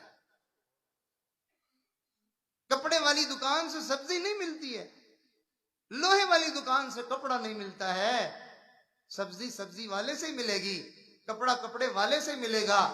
تو ہمیں اللہ، وہ عام بیان کرنے والے، تقریریں کرنے والے لوگوں کی مجلس میں جا کے ہمیں اللہ نہیں ملے گا۔ اور اگر سچا اللہ والا مل جائے، بھلے وہ بیان نہ کرے، چپ کر کے بیٹھا رہے، ہمیں اللہ مل جائے گا۔ حضرت خواجہ خان محمد صاحب رحمت اللہ علیہ نے کتنے لوگوں کو اللہ والا بنا دیا۔ حضرت خواجہ باقی باللہ رحمت اللہ علیہ سے کسی نے کہا تھا حضرت بیان کریں لوگوں کو فائدہ ہوگا، حضرت نے ارشاد فرمایا جسے ہماری خاموشی سے فائدہ نہیں ہوا اس کے ہمارے بولنے سے بھی فائدہ نہیں ہوگا۔ خوشبو لا کے رکھ دیں کمرے میں، اس خوشبو کو بیان کرنے کی ضرورت نہیں پڑتی ہے کہ لوگوں میں اتنی اچھی ہوں، لوگوں میں فلاں چیز کی ہوں، نہیں، اس خوشبو کے اندر سے وہ خوشبو اور وہ مہک لوگوں کے دماغوں تک جا پہنچتی ہے، ہر کوئی ماننے پہ مجبور ہو جاتا ہے۔ بالکل ایسے ہی اللہ والے مجلس میں آ کے بیٹھ جائیں، کچھ نہ بولے، کچھ نہ کہیں، ان کے قلب کے اثرات لوگوں کے دلوں پر پہنچنا شروع ہو جاتے ہیں۔ کچھ وقت کے بعد آپ ان لوگوں کی دیکھیں تو کیفیت بدل جاتی ہے، اور جو بندہ کثرت سے اللہ والوں کے پاس آتا جاتا رہے تو اس کے اوپر رنگ جلدی چڑھ جاتا ہے۔ تو لہٰذا ہمیں چاہیے، ہم اس دنیا میں آئے ہیں، اگر ہم اپنے رب کے پاس جائیں اور ہمیں اللہ کا تعلق حاصل نہ ہو تو اس کا مطلب ہے ہم لے کے کچھ نہیں گئے، ہم خالی ہاتھ گئے ہیں۔ تو خوش قسمت ہے وہ انسان جو دنیا میں آئے اور اللہ کا تعلق حاصل کر کے جائے۔ نہ ہو جن سے تعلق، نہ ہو جن سے تعلق، ان کے گھر جانا نہیں اچھا۔ اللہ سے تعلق بنائے بغیر اللہ کے پاس جانا معاملہ بڑا ماڑا بن جائے گا، کام بڑا خراب ہو جائے گا۔ اور اگر تعلق ہونا تو پھر آگے سے بھی انتظار ہوتا ہے اور ادھر سے بھی انتظار ہوتا ہے۔ اور اسی کے بارے میں حدیث میں فرمایا گیا کہ جو لوگ میری ملاقات کے مشتاق ہیں میں ان کی ملاقات کا مشتاق ہوں، اور جو لوگ مجھ سے ملنا پسند نہیں کرتے میں بھی ان سے ملنا پسند نہیں کرتا۔ کبھی تجربہ کیا ہے جس رشتہ دار سے آپ کا بول چال نہ ہو، آپ اس کو دیکھنا پسند نہ کرتے ہو، اور جس فنکشن میں آپ گئے ہیں آگے سے سامنے وہی ٹکر جائے تو طبیعت کتنی خراب ہوتی ہے بندے کی۔ اب دیکھیے اس سے ملاقات تو ایک آدھ لمحے کی ہے، اس نے ہمیں کچھ دینا تو نہیں ہے، ہم اپنے گھر سے کھاتے ہیں، اپنی کمائی کرتے ہیں، اپنے گھر میں رہتے ہیں، لیکن ہمارا تعلق اگر اللہ سے بگڑا ہوا ہے اور اللہ کے پاس ہم بگڑے ہوئے تعلق کے ساتھ چلے گئے تو پھر اس دن ہمارا کیا حشر ہوگا؟ کوئی سزا نہ ملے، یہی سزا کافی ہے۔ میرے دوستو، اس دنیا کی زندگی میں ہم اللہ تعالیٰ سے اپنا تعلق بنا لیں، اور تعلق گناہوں کو چھوڑے بغیر نہیں بنتا ہے۔ اس وجہ سے آج کی اس مجلس میں ہم دوبارہ اپنی زندگی کے اندر یہ نیت کریں، یہ عزم کریں، یہ ارادہ کریں کہ انشاءاللہ ہم اپنی گناہوں سے پکی سچی توبہ کریں گے اور گناہوں سے بچ کر زندگی گزارنے کی کوشش کریں گے اور اللہ سے اپنا تعلق بنانے کی کوشش کریں گے۔ آج ہی ایک نوجوان مجھے فون پہ کہہ رہے تھے، کہنے لگے کہ جی میں جو ہے وہ گناہوں کو چھوڑنا چاہتا ہوں، میں نے بہت دفعہ توبہ کی ہے پھر ٹوٹ جاتی ہے. میرے دل میں بار بار یہ بات آتی ہے کہ بھائی جب ٹوٹ ہی جانی ہے تو پھر کیا فائدہ, توبہ رہنے دو, ایسی بناوٹی توبہ کرنے کا کیا فائدہ. میں نے کہا میرے پیارے, شیطان بھی تو یہی چاہتا ہے نا کہ یہ جو توبہ کے ذریعے سے میری کی ہوئی محنت پہ پانی پھیر دیتا ہے, اگر کسی طریقے سے یہ توبہ بھی چھوڑ دے رہا تو پھر میں کامیاب ہو جاؤں گا. گویا کہ آپ اپنے ہاتھوں سے شیطان کو کامیاب کر رہے ہیں. ہونا تو یہ چاہیے تھا کہ توبہ کرنے سے شرمندگی ہوتی ہے, دل ٹوٹتا ہے, بندے کو دل میں ندامت ہوتی ہے, اس پر اللہ کو پیار آتا ہے. ایک دن یہ ندامت تیرے گناہوں کے چھوڑنے کا سبب بن جائے گا اور نیکی پر استقامت کا سبب بن جائے گا. یہ توبہ سے یہی تو فائدہ ہوتا ہے. اور اگر تو توبہ ہی چھوڑ دے گا تو پھر تیرے پاس پیچھے بچے گا کیا.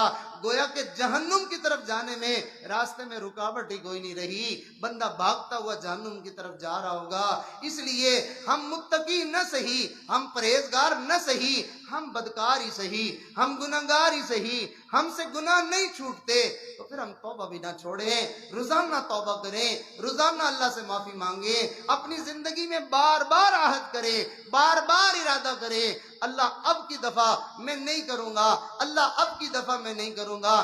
کبھی تو اپنے سفید بالوں کو دیکھ لے, کبھی اپنے گھر میں بچوں کو دیکھ لے, کبھی اپنے پوتوں اور نواسوں کو دیکھ لے, کبھی مرنے والوں کو دیکھ لے, اور کبھی قبرستان میں پڑے ہووں کو دیکھ لے. کسی کو دیکھ کے نصیحت حاصل کر لے اور نیت کر لے کہ میں نے کب تک جو ہے وہ یوں زندگی گزارنی ہے, مجھے اب باز آ جانا چاہیے, میری اللہ سے ملاقات کا وقت قریب آ گیا ہے. سارے دوست دل میں نیت کریں, ارادہ کریں اور اس موقع کو غنیمت جانیں. کسی کہنے والے نے اچھا کہا, یہ زندگی ایک مہلت ہے, یہ زندگی ایک مہلت ہے, اپنے روٹھے ہوئے رب کو منا لو, اللہ کو اپنا بنا لو, اللہ سے لو لگا لو. آئیے اللہ کو منا لیتے ہیں, اللہ کو راضی کر لیتے ہیں. ہمارے کملی والے محبوب ہمیں کچھ ایسے کلمے سکھا گئے, کچھ ایسے الفاظ سکھا گئے کہ تم روٹھے ہوئے رب کو جب منانا چاہو, دل میں شرمسار ہو جانا, نادم ہو جانا اور سچے دل کے ساتھ ان کلمات کو تم پڑھ لینا. میرا اللہ تمہیں ان کلمات کی برکت سے معاف کر دے گا اور تمہاری مغفرت اور بخشش کا فیصلہ ہو جائے گا. سارے دوست دل میں نیت کریں کہ ہم اپنے گناہوں سے پکی سچی توبہ کرتے ہیں, اور جو حضرات اس محنت میں پہلے سے لگے ہوئے ہیں وہ اپنی اس محنت کے تعلق کو تازہ کر لیں, اور جو اب اس تعلق میں جڑ کے محنت کرنا چاہتے ہیں اللہ والوں کے سلسلے میں, ان کو چاہیے کہ وہ توبہ کے ساتھ ساتھ سلسلے میں شامل ہونے کی نیت بھی فرما لیں. انسان کے لیے اپنے طور پر نیک بننا مشکل ہوتا ہے, اور کسی مربی اور مرشد اور استاذ کی نگرانی میں رہ کر اپنے آپ کو نیک بنانا آسان ہوتا ہے. اللہ والوں کی برکت سے انسان کے لیے اس راستے کو آسان کر دیا جاتا ہے. یہ فقیر اپنے بڑوں کا, اپنے بزرگوں کا ایک نمائندہ ہے, ادنا سا ان کا غلام ہے. انہوں نے اپنے سلسلے کو وسیع کرتے ہوئے لوگوں کو اپنی اس عظیم جماعت میں شامل ہونے کے لیے راستہ آسان کرتے ہوئے مختلف شہروں میں, مختلف علاقوں میں, مختلف ملکوں میں اپنے اپنے نمائندے کھڑے کر دیے کہ تم جو ہے لوگوں کو میرے سلسلے میں شامل کرو. یہ اولیاء کا سلسلہ ہے, یہ سلسلہ صدیقیہ ہے, سلسلہ صدیق اکبر رضی اللہ تعالیٰ عنہ سے جا کے ملتا ہے, اور ان کی برکت سے نبی علیہ السلام کے قدموں میں ہمیں جانا نصیب ہو جائے گا. سارے دوست جو ہے وہ سلسلے میں بیعت ہونے کی جو طلب رکھتے ہیں وہ توبہ کے ساتھ ساتھ سلسلے میں شامل ہونے کی نیت سے ان کلمات کو پڑھیں گے. انشاءاللہ اس سلسلے کی برکات ان کو نصیب ہوں گی اور ان کے لیے زندگی سے گناہوں کو مٹانے کا کام جو ہے وہ آسان ہو جائے گا. اللہ تعالیٰ سے دعا ہے ہم سب کا آنا, مل بیٹھنا, کہنا سننا سب اپنی بارگاہ میں قبول فرمائے. وآخر دعوانا ان الحمدللہ رب العالمین. سب لوگ اس فقیر کے ساتھ مل کے ان کلمات کو سچے دل سے پیچھے پیچھے پڑھیں گے. پہلے خطبہ سن لیں. الحمدللہ وکفا وسلام علی عبادہ الذین اصطفیٰ, اما بعد. یہ کلمات پڑھیے اور یہ سوچئے میں اپنے رب سے صلح کر رہا ہوں. میں ایک بھاگا ہوا باغی مجرم اپنے رب کے در پہ آیا بیٹھا ہوں, اور اس کو منانے کے لیے میں التجا اور درخواست کر رہا ہوں. لا الہ الا اللہ محمد الرسول اللہ. آمنت باللہ وملائکتہ وکتبہ ورسلہ والیوم الآخر والقدر خیرہ وشرہ من اللہ تعالی والبعث بعد الموت آمنت باللہ کما ہوا باسمائہ وصفاتہ وقبلت جميع احکامہ اقرار باللسان وتصدیق بالقلب اشہد ان لا الہ الا اللہ واشہد ان محمدا عبدہ ورسولہ استغفر اللہ ربی من کل ذنب واتوب الیہ استغفر اللہ ربی من کل ذنب واتوب الیہ استغفر اللہ ربی من کل ذنب واتوب الیہ برحمتک یا ارحم الراحمین۔ ان کلمات کے پڑھنے سے ہم توبہ طائب ہو چکے ہیں۔ اللہ ہماری توبہ کو قبول فرما لے اور اللہ تعالی ہمیں پکی سچی توبہ کرنے والے لوگوں میں شامل فرما لے، اور ان کلمات کی برکت سے اللہ تعالی ہماری بخشش اور مغفرت فرما دے اور ہمارے لیے نیکی کا راستہ آسان فرما دے۔ جو حضرات یہ چاہتے ہیں کہ ہم اپنے آپ کو بنائیں، سنواریں، اپنی زندگی سے گناہوں کو مٹائیں، تو ہمارے مشائخ نے یہ چند ایک اوراد و وظائف بتائے ہیں، اگر وہ پابندی کے ساتھ ان کو کرنا شروع کر دیں گے تو اس کی برکت سے ان کے لیے گناہوں کے راستے سے بچنا آسان ہو جائے گا۔ اس کی مثال ایسے ہی ہے جیسے کوئی آدمی دن بدن جو ہے وہ سوکھتا جا رہا ہو اور اس کی حالت خراب ہوتی جا رہی ہو، تو وہ کسی طبیب کے پاس جائے کہ جی میرا علاج کریں، میرے اندر تو بالکل جان ہی نہیں رہی اور میں بہت کمزور ہو گیا ہوں، تو وہ سمجھدار طبیب کیا کرے کہ اس کو ایسے پھکی دے دے کہ جس سے اس کو بھوک لگنا شروع ہو جائے۔ اب جب بھوک لگے گی تو پھر کھانے کی طرف خود دوڑے گا، کھانا پینا اس کا اچھا ہوگا تو صحت بحال ہو جائے گی۔ تو ہمارے مشائخ نے بھی ہمیں ایسے اعمال بتائے کہ ان کے کرنے سے بندے کو نیکیوں کی بھوک لگتی ہے، بندہ نیکیوں کا بھوکا بن جاتا ہے، یہ بھی نیکی، یہ بھی نیکی، یہ نہیں، وہ اتنی نیکیاں کرتا ہے کہ اس کو گناہ کرنے کا ٹائم ہی نہیں ملتا، گناہ کی طرف اس کا خیال ہی نہیں جاتا۔ تو ہمارے سلسلے کے اندر یہ کمال ہے کہ ان اوراد و وظائف کو بندہ جو بھی کرتا ہے وہ دنوں میں یوں نیکی کی طرف بڑھتا چلا جاتا ہے۔ ہاں پابندی سے کرنا شرط ہے، دوائی پابندی سے کھائے گا تو پھر اس کے اثرات ظاہر ہوں گے، اور اگر صرف بیت ہو کے چھوڑ دیا، اعمال نہیں کیا، نہ آتا ہے شیخ کے پاس اور نہ ذکر اذکار کرتا ہے، تو بھئی پھر اس سے تو کچھ بھی نہیں ہوتا۔ پہلا عمل ہے استغفار، مرد بھی سنے خواتین بھی سنے، جو بھی پابندی سے کرے گا وہ اپنے اندر بہت زیادہ انقلاب دیکھے گا، اپنی زندگی میں بہت زیادہ جو ہے وہ تبدیلی محسوس کرے گا۔ پہلا عمل ہے استغفار، 100 دفعہ صبح 100 دفعہ شام، استغفر اللہ ربی من کل ذنب واتوب الیہ۔ دوسرا عمل ہے درود پاک، 100 مرتبہ صبح 100 مرتبہ شام، اللہم صلی علی سیدنا محمد وعلی آل سیدنا محمد وبارک وسلم، 100 مرتبہ صبح 100 مرتبہ شام۔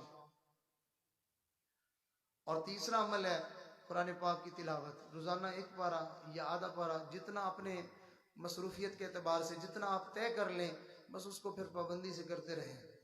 اور چوتھا عمل ہے مراقبہ کرنا، یہ بڑا عجیب عمل ہے، یہ سارے اعمال کی جان ہے، اس سے انسان کے اعمال میں حضوری پیدا ہوتی ہے، اللہ کے ساتھ ایک تعلق پیدا ہوتا ہے، ورنہ بندہ نماز بھی پڑھ رہا ہوتا ہے دھیان اللہ کی طرف کوئی نہیں ہوتا۔ اس عمل سے اللہ کی طرف دھیان رہنے لگ جاتا ہے۔ تو سارے دوست اس کو سن لیں، اور یہ ہے بڑا آسان، اور مزے کی بات یہ ہے کہ شیطان کرنے نہیں دیتا۔ جس بندے کو بھی دیکھو نا وہ کہتا ہے جی مراقبہ نہیں ہوتا باقی تو سارا ہو جاتا ہے، شیطان نہیں کرنے دیتا، اس کو پتہ ہے یہ اگر ہو گیا نا تو اس کا تو تعلق ہی جڑ جائے گا، تو بس ٹھیک ہے، اوپر اوپر کا مسلمان ٹھیک ہے، یہ اندر سے نہیں۔ تو یہ مراقبہ کیا ہے؟ باقی اعمال میں تو چلو کچھ نہ کچھ کرنا پڑتا ہے، اس میں کرنا ہی کچھ نہیں پڑتا، خاموش آنکھیں بند کر کے یوں بیٹھنا ہے بس، ادھر ادھر کی سوچیں چھوڑ کے صرف اس سوچ پر اپنے آپ کو لگانا ہے کہ میرا دل کہہ رہا ہے اللہ، میں اپنے دل کی اللہ اللہ سن رہا ہوں، بس سننا ہے بیٹھ کے 15-20 منٹ صبح 15-20 منٹ شام آپ یہ اللہ اللہ دل کی سنیں، 1 مہینہ نہیں گزرے گا اللہ آپ کی سن لے گا اور اگلا عمل ہے چلتے پھرتے اٹھتے بیٹھتے سوچوں میں خیالوں میں اللہ کو یاد کرنا، چلتے پھرتے ہاتھ کار ول دل یار ول، ہاتھوں سے دنیا کا کام دھندا اور دل سے اپنے یار کو یاد کرتا رہے۔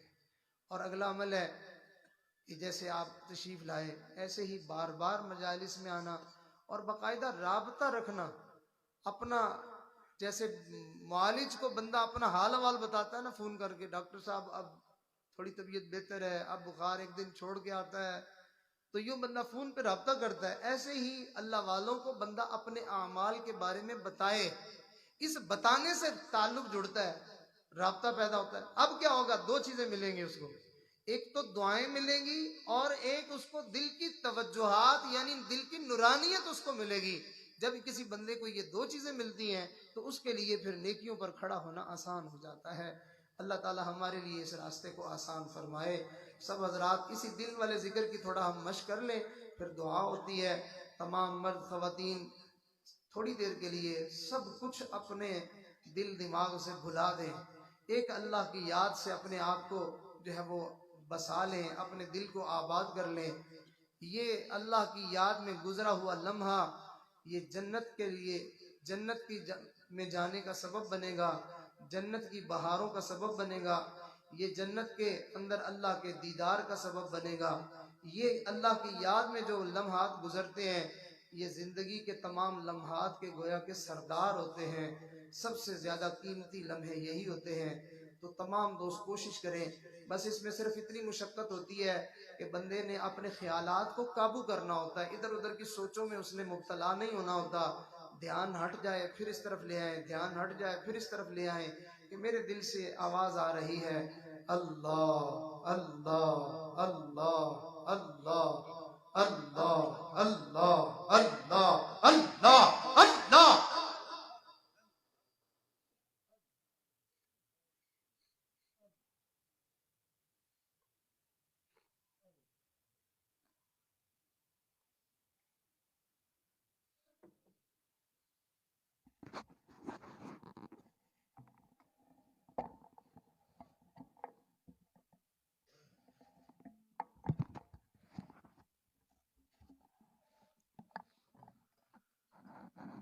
ایک گوشے ہی میں مشغول خدا رہنے دے، ایک گوشے ہی میں مشغول خدا رہنے دے،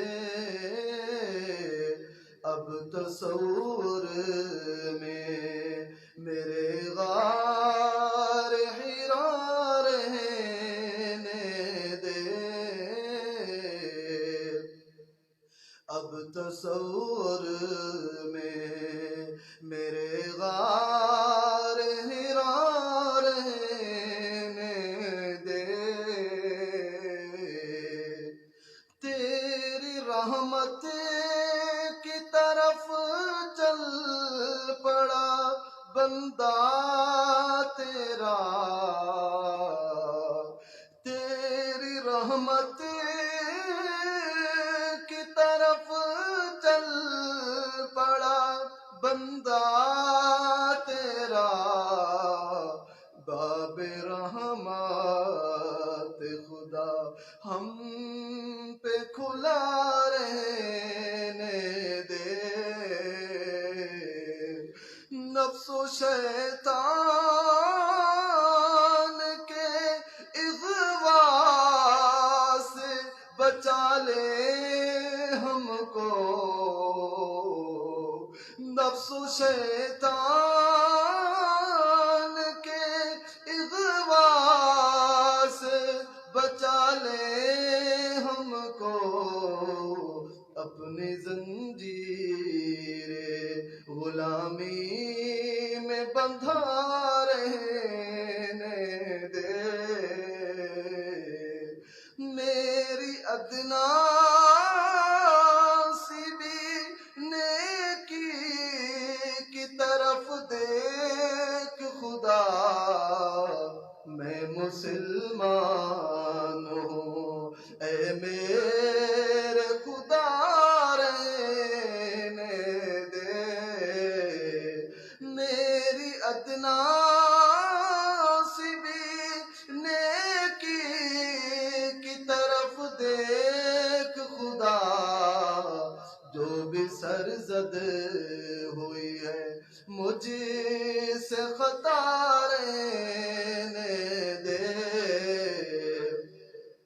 چھوڑ دے بندائے مجرم کو کرم سے اپنے، میں مسلمان ہوں اے میرے خدا رہنے دے، میں مسلمان ہوں اے میرے خدا رہنے دے، اب تصور میں میرے غار ہرا رہنے دے، اب تصور میں میرے غار ہرا رہنے دے،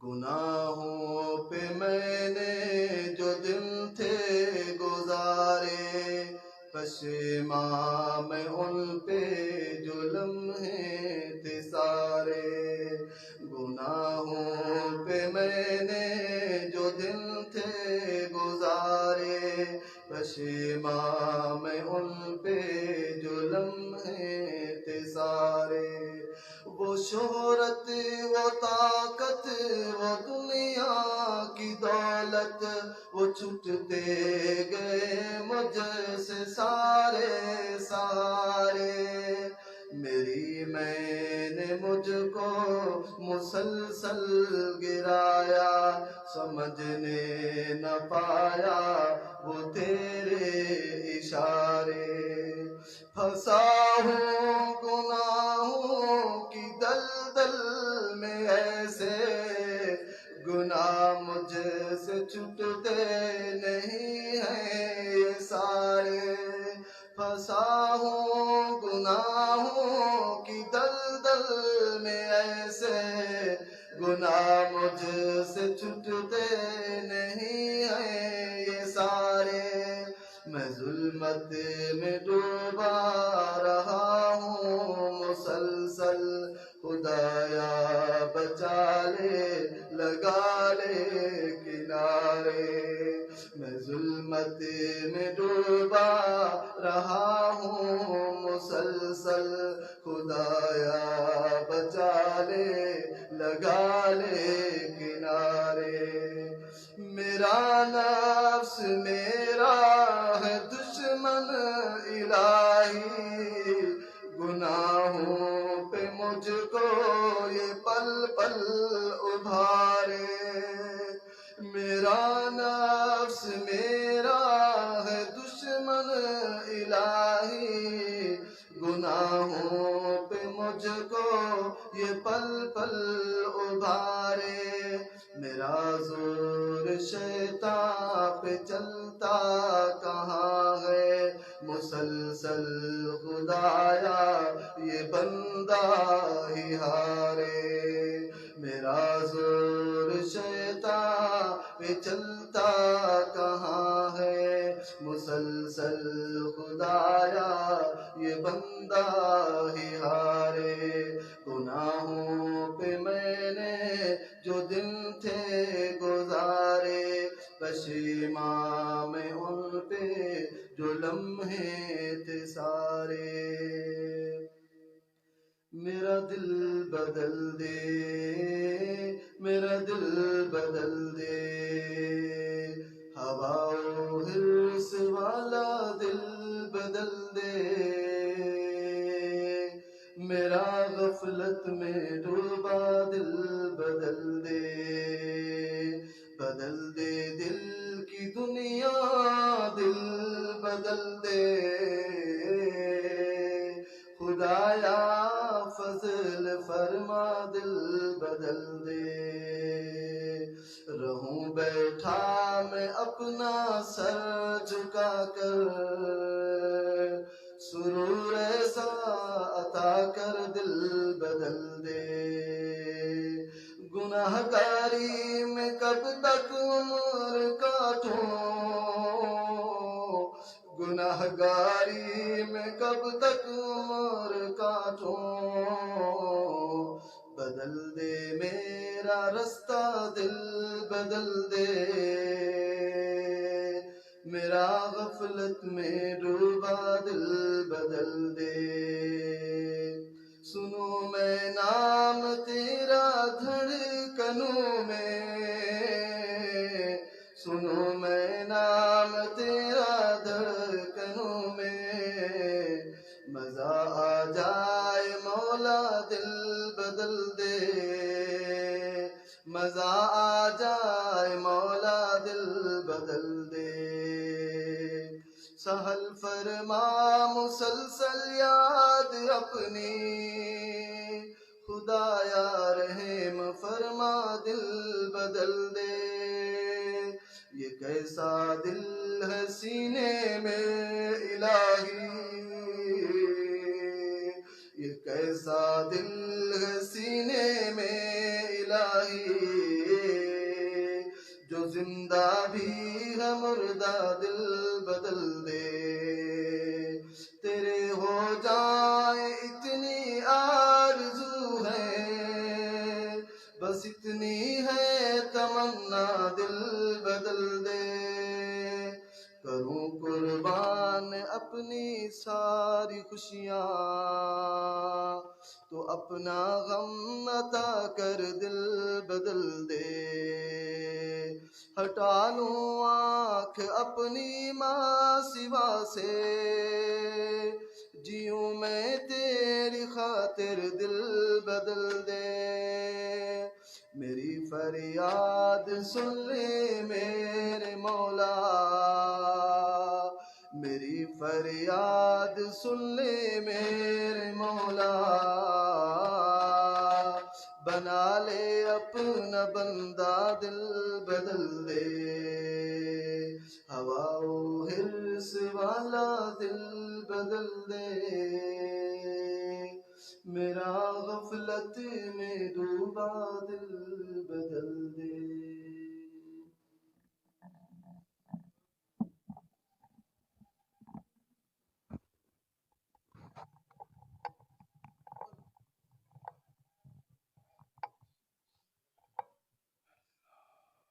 لا الہ الا اللہ محمد رسول اللہ، دعا کر لیجیے سبحان ربی العلی الاعلی الوہاب، اللہم صلی علی سیدنا محمد وعلی آل سیدنا محمد وبارک وسلم، ربنا ظلمنا انفسنا وإن لم تغفر لنا وترحمنا لنکونن من الخاسرین۔ اللہ ہم تیرے عاجز مسکین محتاج فقیر گناہگار بندے ہیں، ہمارے گناہ معاف فرما، خطاؤں سے درگزر فرما، ہمارے عیبوں پر پردہ پوشی فرما، زندگی کی تمام خطائیں لغزشیں معاف فرما۔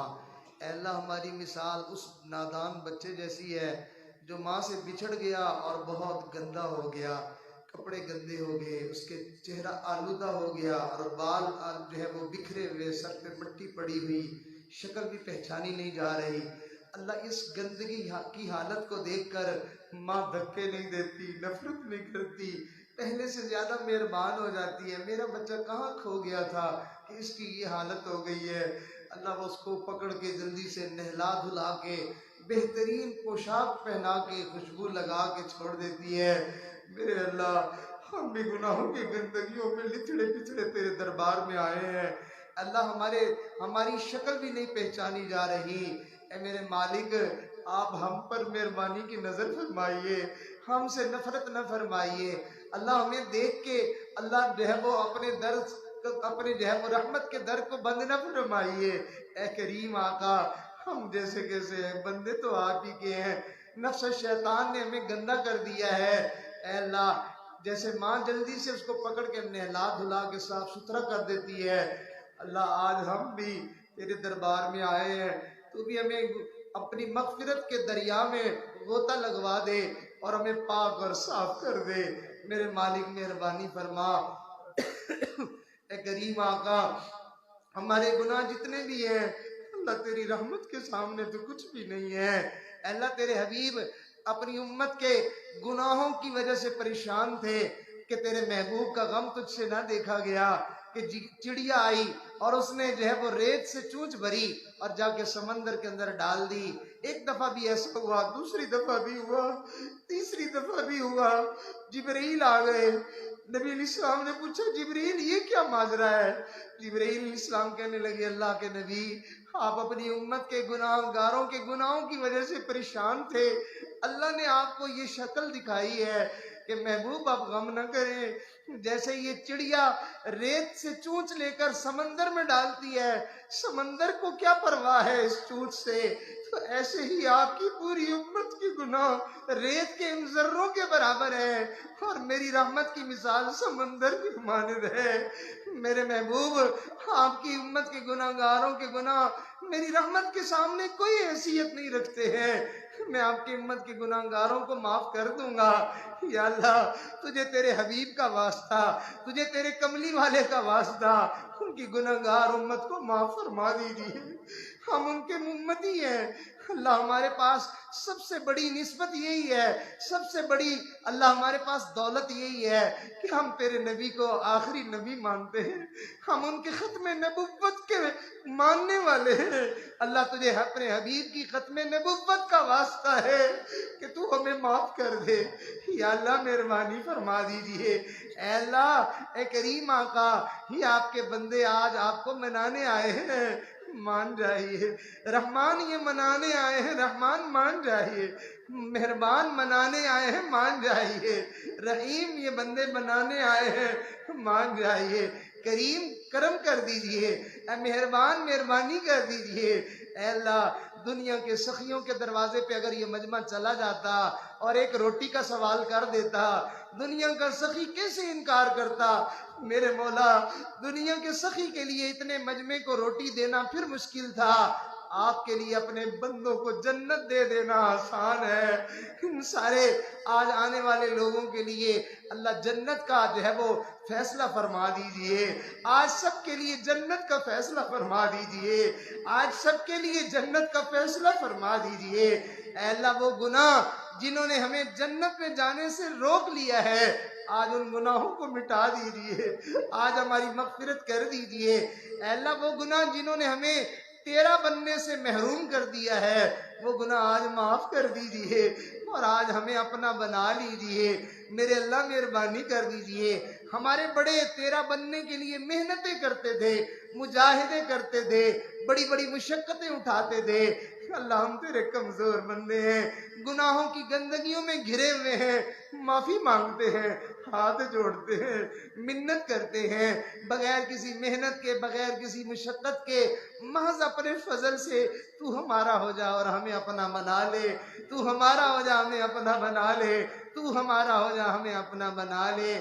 ہمیں تیرا بننا نہیں آتا، تجھے تو اپنا بنانا آتا ہے، ہماری پیشانی کے بالوں سے پکڑ کر ہمیں اپنی طرف کھینچ لے، اپنی محبت کا ایک قطرہ ہمارے دلوں میں ٹپکا دے، ہمیں اپنا دیوانہ بنا دے، اپنے غیر سے ہمیں بیگانہ بنا دے۔ یا اللہ ہمارے باپ دادا بھی اس دنیا کے باسی تھے، وہ یہاں سے اپنا وقت گزار کے چلے گئے، ہمارے بھی جانے کا وقت قریب آ گیا، مگر خوش قسمت ہے وہ جو اس دنیا میں آیا اور تیرے ساتھ دوستی لگا گیا، تیرے ساتھ تعلق بنا گیا۔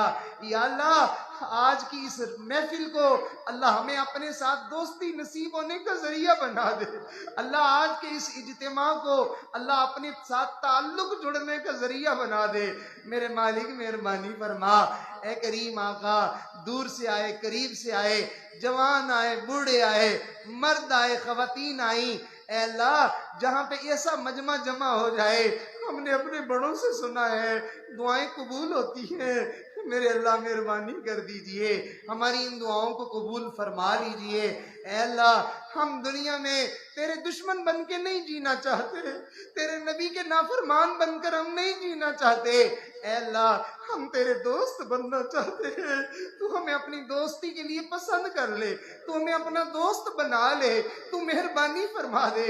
یا اللہ ہم تیرے دشمن بن کے موت کی گھاٹ نہیں اترنا چاہتے، ہم اپنی قبر کو جہنم کا گڑھا نہیں بنانا چاہتے، ہم جہنم میں نہیں جانا چاہتے، ہم تیری جنت میں جانا چاہتے ہیں۔ تو ہماری مدد فرما دے، تو ہماری مدد فرما دے، تو ہماری مدد فرما دے۔ ہم نے تو کبھی اس یہاں سے کنارہ نہ کیا، پر تو نے دل آزردہ ہمارا نہ کیا۔ ہم نے تو جہنم میں جانے کی بہت کی تدبیر، مگر تیری رحمتوں نے گوارا نہ کیا۔ اللہ تجھے تیری رحمتوں کا واسطہ، اللہ تجھے تیری شان کریمی کا واسطہ، تجھے تیری ستاری کا واسطہ، تجھے تیری غفاری کا واسطہ، تجھے تیری کبریائی کا واسطہ، تجھے تیری عظمتوں کا واسطہ، اللہ تجھے تیری پاکیزگیوں کا واسطہ، اللہ تجھے تیرے صمد ہونے کا واسطہ۔ میرے مولا ہمارے اوپر ترس فرما، ہمیں معاف فرما، ہمیں بھی معاف فرما، ہماری عورتوں کو بھی معاف فرما، اللہ ہمارے مردوں کو بھی معاف فرما، اللہ ہمارے زندوں کو بھی معاف فرما، اور ہمارے مردوں کو بھی معاف فرما۔ یا اللہ مہربانی فرما دیجئے، اللہ ہماری زندگی کو گناہوں سے پاک فرما دیجئے، ہمارے دلوں میں اپنا اتنا خوف ڈال دے جو ہمیں تیری نافرمانی سے روک دے، ہمارے دلوں میں اپنی اتنی محبت ڈال دے جو ہمیں تیری اطاعت پہ لگا دے۔ یا اللہ مہربانی فرما، بہت سارے مرد خواتین اپنے دل میں مسائل اور پریشانیاں اور مشکلات لے کے آئے، اللہ جس کی جو پریشانی ہے سب کی پریشانیاں دور فرما، اللہ جو مقروض ہیں قرضوں سے نجات عطا فرما، اللہ جو بے روزگار ہیں اچھے روزگار عطا فرما، بے گھر ہیں اپنے گھر عطا فرما، بے اولاد ہیں نیک اولاد عطا فرما، اولاد والے ہیں ان کی اولادوں کو نیک بنا، جن کے ہاں بچے بچیاں نکاح کی عمر کو پہنچ گئے ہیں اللہ والدین کے لیے فرض ادا کرنے آسان فرما، نیکوں کا ساتھ عطا فرما، بروں سے حفاظت فرما، گھروں کے اندر سے گندے اور اوپرے اثرات ختم فرما، جادو ٹونے سے حفاظت فرما، سفلی عملوں سے حفاظت فرما، آصف و جنات سے حفاظت فرما، اللہ حاسدین کے حسد سے حفاظت فرما، شریروں کے شر سے پناہ عطا فرما، دوستی کے رنگ میں دشمنی کرنے والوں سے بھی حفاظت فرما، اللہ اس جگہ کو اپنے ہاں قبولیت عطا فرما، اس جگہ کو اپنے اولیاء کے فیض کے پھیلنے کا ذریعہ بنا، اللہ اس جگہ کو اللہ قرآن کا نور پھیلنے کے لیے قبول فرما، اس جگہ کو اللہ اپنے محبوب کے جو ہے وہ فرامین کے نور کے پھیلنے کا ذریعہ بنا، اللہ یہاں سے ہدایت کے چشمے جاری فرما، اللہ اس کو منبع نور بنا، اس کو مرکز و رشد و ہدایت بنا، میرے اللہ ہمارے مشائخ نقش بند کی اللہ فیضان کو یہاں سے جاری فرما، اس مسکین اور فقیر کی اے اللہ اس التجا کو قبول فرما، جتنے حضرات محبت فرماتے ہیں تشریف لاتے ہیں اللہ ان کو ایک ایک قدم کے بدلے جنت میں عالی شان محلات عطا فرما، اے اللہ ان کو اس جو ہے وہ ویرانے میں یہاں جو ہے وہ آنے میں میرے مالک ان کو جو تنگی اور تکلیف اٹھانی پڑتی ہے اللہ اس کے بدلے میں اے اللہ جنت کے راستے آسان فرما، اے کریم آقا جو ہے وہ میدان حشر کی مشکلات کو آسان فرما، اے اللہ مسجد کے تعمیر کا انتظام فرما، جگہ کی وسعت کا انتظام فرما، رستے کے اچھا بننے میں انتظام فرما، میرے مولا اے کریم آقا دور قریب سے آنے والے لوگوں کا اللہ ایک ایک لمحہ قبول فرما، ایک ایک جو ہے وہ ان کا لحظہ اور ایک ایک سیکنڈ قبول فرما، میرے مالک مہربانی فرما، اے اللہ ہمیں بہت سارے لوگوں نے دعاؤں کے لیے کہا ہے، ہم نے ان سے وعدے کیے ہیں یا ان کے ہمارے اوپر حقوق آتے ہیں، سب کو ہماری ان دعاؤں میں شامل فرما، اے اللہ ہمارے حضرت جی دامت برکاتہ مولا عالیہ کو صحت والی تندرستی والی عافیت والی زندگی نصیب فرما، اور ان کا یہاں تشریف لانا ہمارے مقدر فرما، اے کریم آقا ہمیں اپنے بزرگوں کی صحبت میں ان سے فیضیاب ہونا نصیب فرما، دنیا میں بھی اولیاء کا ساتھ عطا فرما، اور قیامت میں بھی اپنے دوستوں کے قدموں میں ہمیں جگہ عطا فرما، اور ان کی معیت میں ہمیں جنت میں جانا نصیب فرما۔ اے اللہ بیماروں کو شفا عطا فرما، اللہ پر بیماروں کو شفا عطا فرما، اللہ تمام حاضرین کی تمام نیک تمنائیں نیک دعائیں قبول فرما، جو مانگا وہ بھی عطا فرما، نہیں مانگا وہ بھی عطا فرما۔ اے اللہ تیرے نبی نے ہمیں یہ بتایا تم اللہ سے جو دعا مانگو گے اللہ تعالیٰ ضرور قبول فرمائیں گے۔ تیرے سچے نبی نے فرمایا ہے تجھے تیرے حبیب کی سچائیوں کا واسطہ ہے، ہماری جھوٹی زبانوں سے نکلی ہوئی دعائیں قبول فرما لیجئے، مہربانی کر دیجئے، ہمیں ہماری مانگ کے مطابق نہ دے، اپنی شان کے مطابق عطا فرما، اپنے خزانوں کے بقدر عطا فرما۔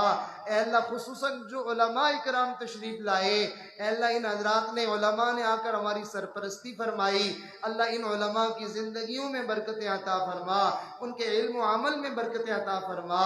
اے کریم آقا ہماری ان دعاؤں کو قبول فرما، ربنا تقبل منا، اللہ خدمت کی جماعت کو اپنی شان کے مطابق بہترین صلہ عطا فرما، بہترین اجر عطا فرما۔ بچے اپنے کام دھندے والے، محنت مزدوری کرنے والے، لیکن اس فقیر کے کام میں آ کے معاونت فرماتے ہیں، اللہ تو ان کی تمام محنتوں کوششوں کو قبول فرما۔ چھوٹے بڑے تمام بچوں کو جو خدمت میں لگتے ہیں اللہ ان کو اپنے پسندیدہ بندوں میں شامل فرما، اور ان بچوں کے لیے رزق کے وسعتوں کا انتظام فرما، حلال طیب پاکیزہ برکتوں والا آسانیوں والا کشادہ رزق نصیب فرما۔ اور جو حضرات اس ادارے کے ساتھ محبت فرماتے ہیں اس کے بدلے تو ان کو اپنی محبت عطا فرما، جو دعائیں کرتے ہیں اللہ تو ان کی دعاؤں کو ساری کی ساری دعاؤں کو اللہ جو وہ اپنے لیے مانگتے ہیں یا ادارے کے لیے مانگتے ہیں ساری دعاؤں کو قبول فرما، جو جس انداز میں اس ادارے کے ساتھ وابستہ ہے سب کی وابستگی کو اپنی بارگاہ میں قبول فرما۔ وصلی اللہ تعالی علی حبیب خیر خلقہ سیدنا محمد وعلی آلہ واصحابہ اجمعین، آمین برحمتک یا ارحم الراحمین۔ ابھی انشاءاللہ اذان